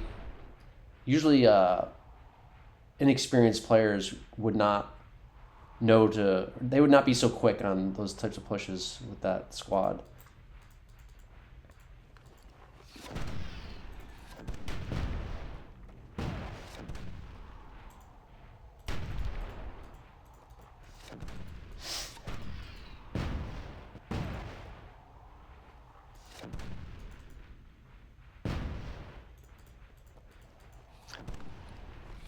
Oh, Arsenic finally showed up on Meth again, so maybe he'll be around. Really? Oh, wow. That's big So news. He played 2 games in the other series for the 3rd place match. Flag lost. Subbed in. Flag contested. He hasn't had a computer to play Myth for like, I want to say like, feels like 3 years or something like that. It'd be definitely be good to have him back. Flag lost.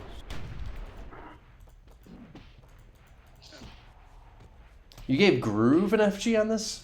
Wow. Did he? He's got an FG right now. He's about to lose it, but... Oh, okay, yeah, I guess I did. So it was Homer and Genghis originally. I guess I gave Guru the FG when Genghis dropped. Well, it looks like you didn't do terrible with it, so...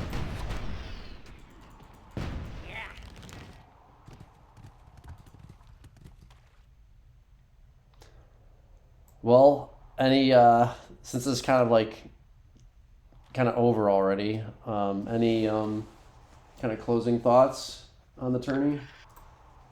Yeah, I thought the quality games, at least between LSOs and my team, was pretty good for a draft tournament. So it was fun to play some games where there's like some pretty high level strategy going on and trades.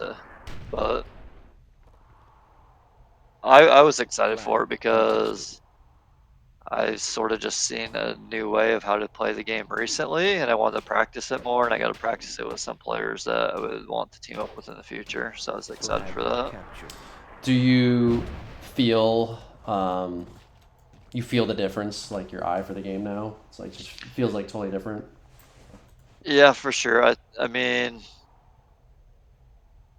I guess the planning is the biggest difference. Like sometimes in the past, I haven't known what to do going to the match. There was like no formula like to correct my ways to see if I was doing things wrong. And now I have a pretty good idea going to each game that I'm gonna get it right, like at least like 80% of the time, if not more. Yeah. Flag captured. Yeah, I think that's fair to say. I mean, you're not gonna like you're not gonna like me saying this, but there was a time, we're talking early like TMNT days, right? 2013. So don't bite my head off. But there was a time when I didn't see you and Rat King as that different of captains. So now you guys are like very different, but like yeah, you've come a long way. I feel like I've always been good in terms of shot calling. Yeah, I would agree with But that. I think what the biggest thing that's changed is my strategies are consistently good, when in the past, I don't know, it was like a 50-50 shot whether it was good or not, you know? Yeah, I would agree with that. I will say those though as well, that like being better at the strategies will still improve your shot calling as well, because they're related. Like having a deeper understanding of the synergies between units and things like that, it'll allow you to make quicker shot calls and also more difficult calls that a lot of other players wouldn't be able to make, right? So Yeah.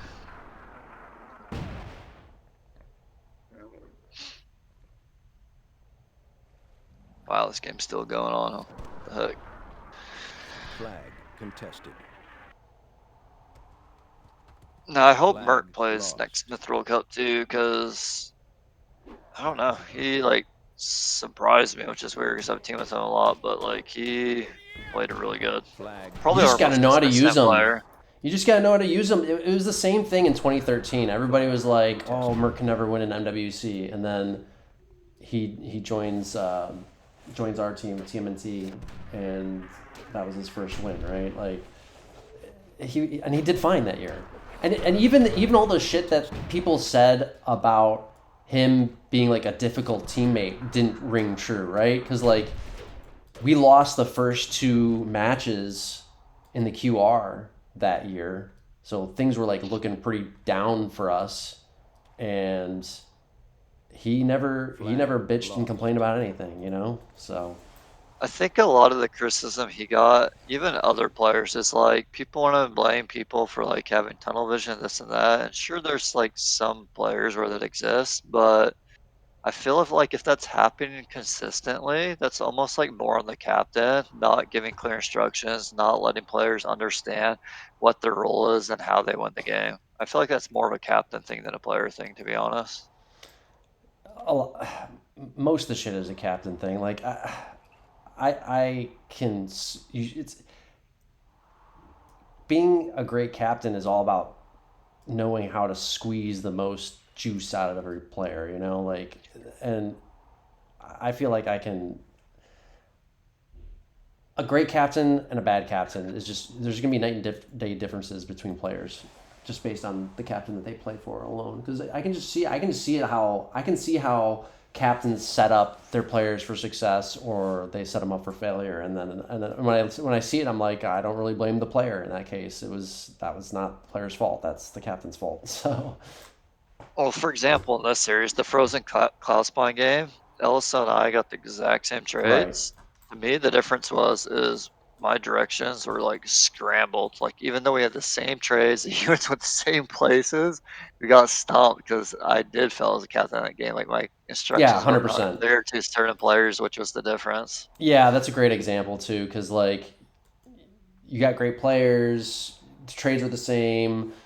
Yeah, it was just a matter of certain squad distributions could have been a little bit better, like a more dedicated Stig role or two somewhere in the mix there, and some instructions about what those Stigs needed to do. Well, Twixo apparently had the instructions, but like he's the most junior player on the team, so it's kind of like it's such a crucial role, right? Like, so yeah, it's just tough there. But yeah, I mean, no, I mean, that was your one mistake in the whole match. Well, the other mistake was the trade on the leagues, whatever it's called, leagues from somewhere or whatever. Somewhere. But you still won the game. So, and the execution was still solid. So, those are the only two mistakes really I saw you make.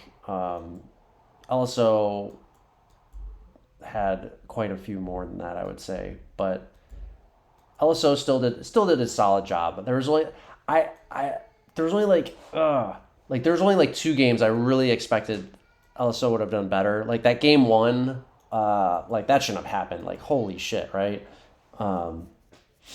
That was like a super clean, quick win for you guys. And then the way they lost that league's game probably shouldn't have happened. He had the better trade.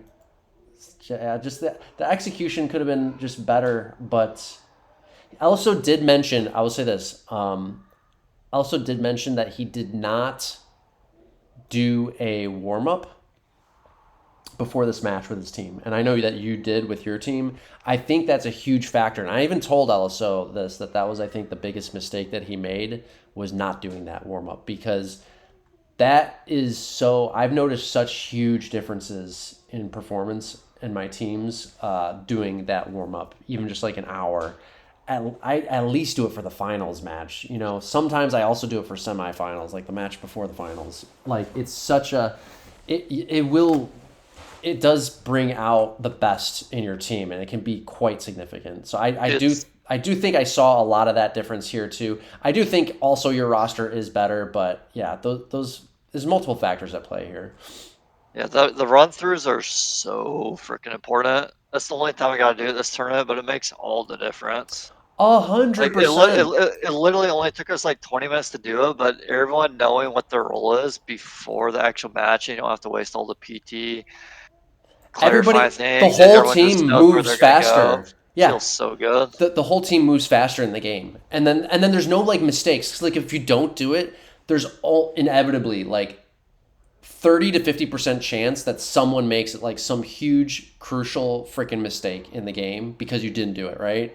So it removes all those like frequent big mistakes that are going to end up happening over the course of a 7-game series, and also your team will just start moving so much quicker around coordinating stuff because they already know going into it what the general idea is for the team at a macro level, and also what their role is, their little piece of that big larger puzzle is at the micro level. So it's a huge difference. I learned that with the Bulls in 2011, and I've done it on all my teams ever since, and it's a huge difference. I did it for MWCs always, at least.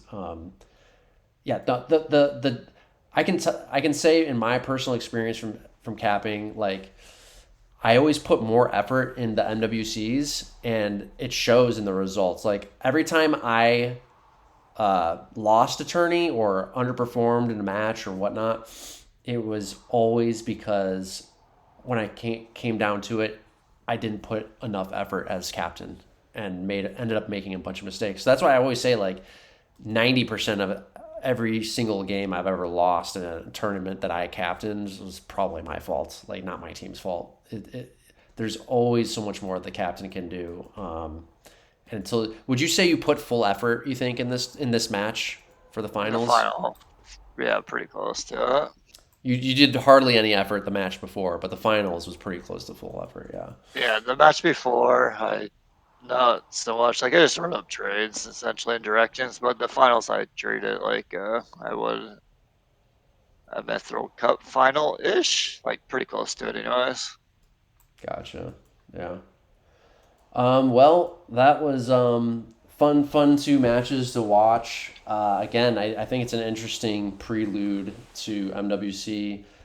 I definitely think LSO needs my help.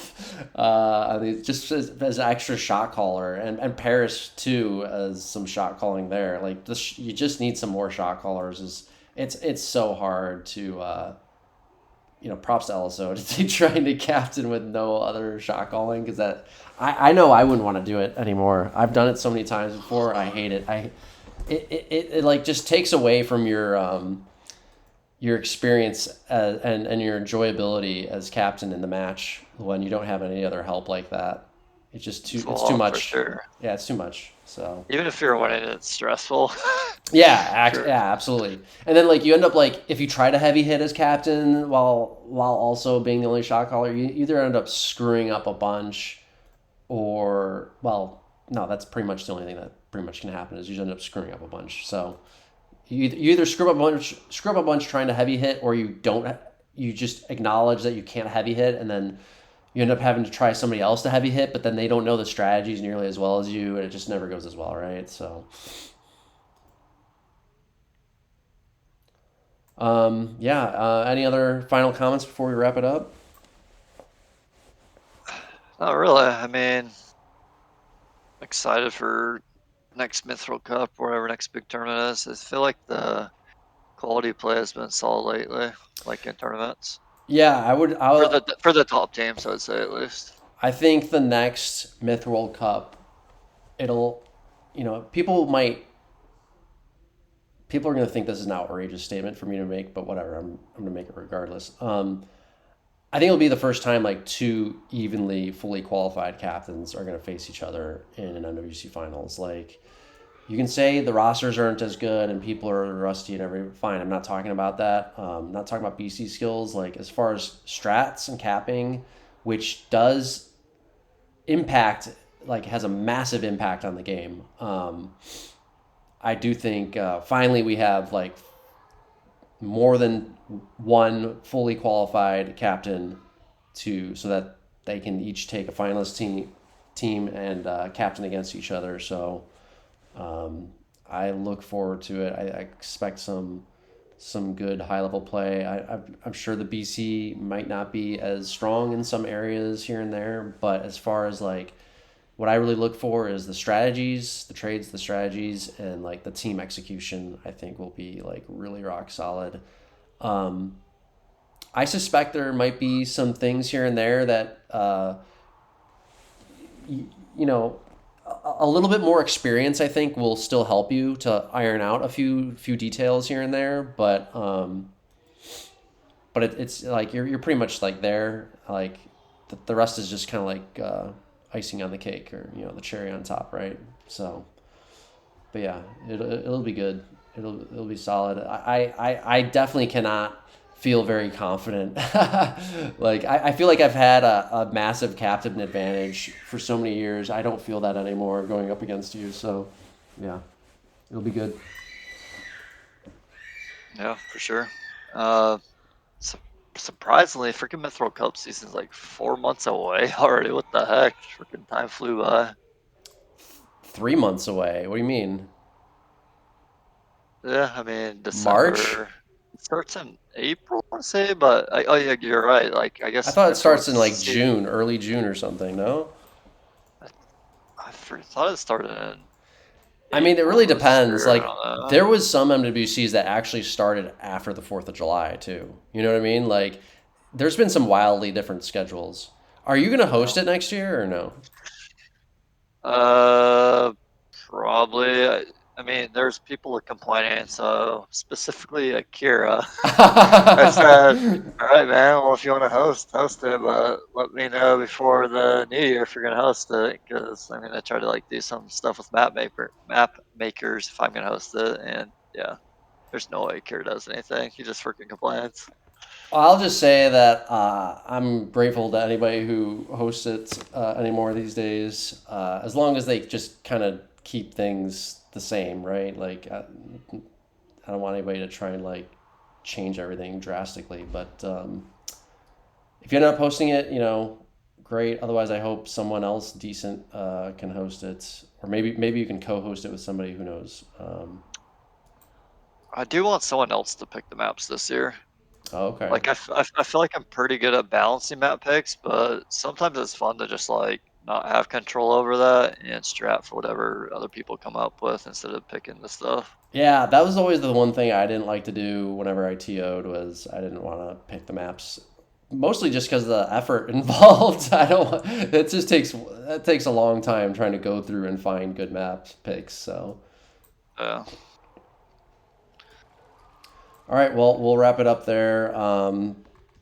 Thanks for anybody else who watched this, and we'll get back to MWCs I think in the next episode. So, until next time, catch y'all later. Good one.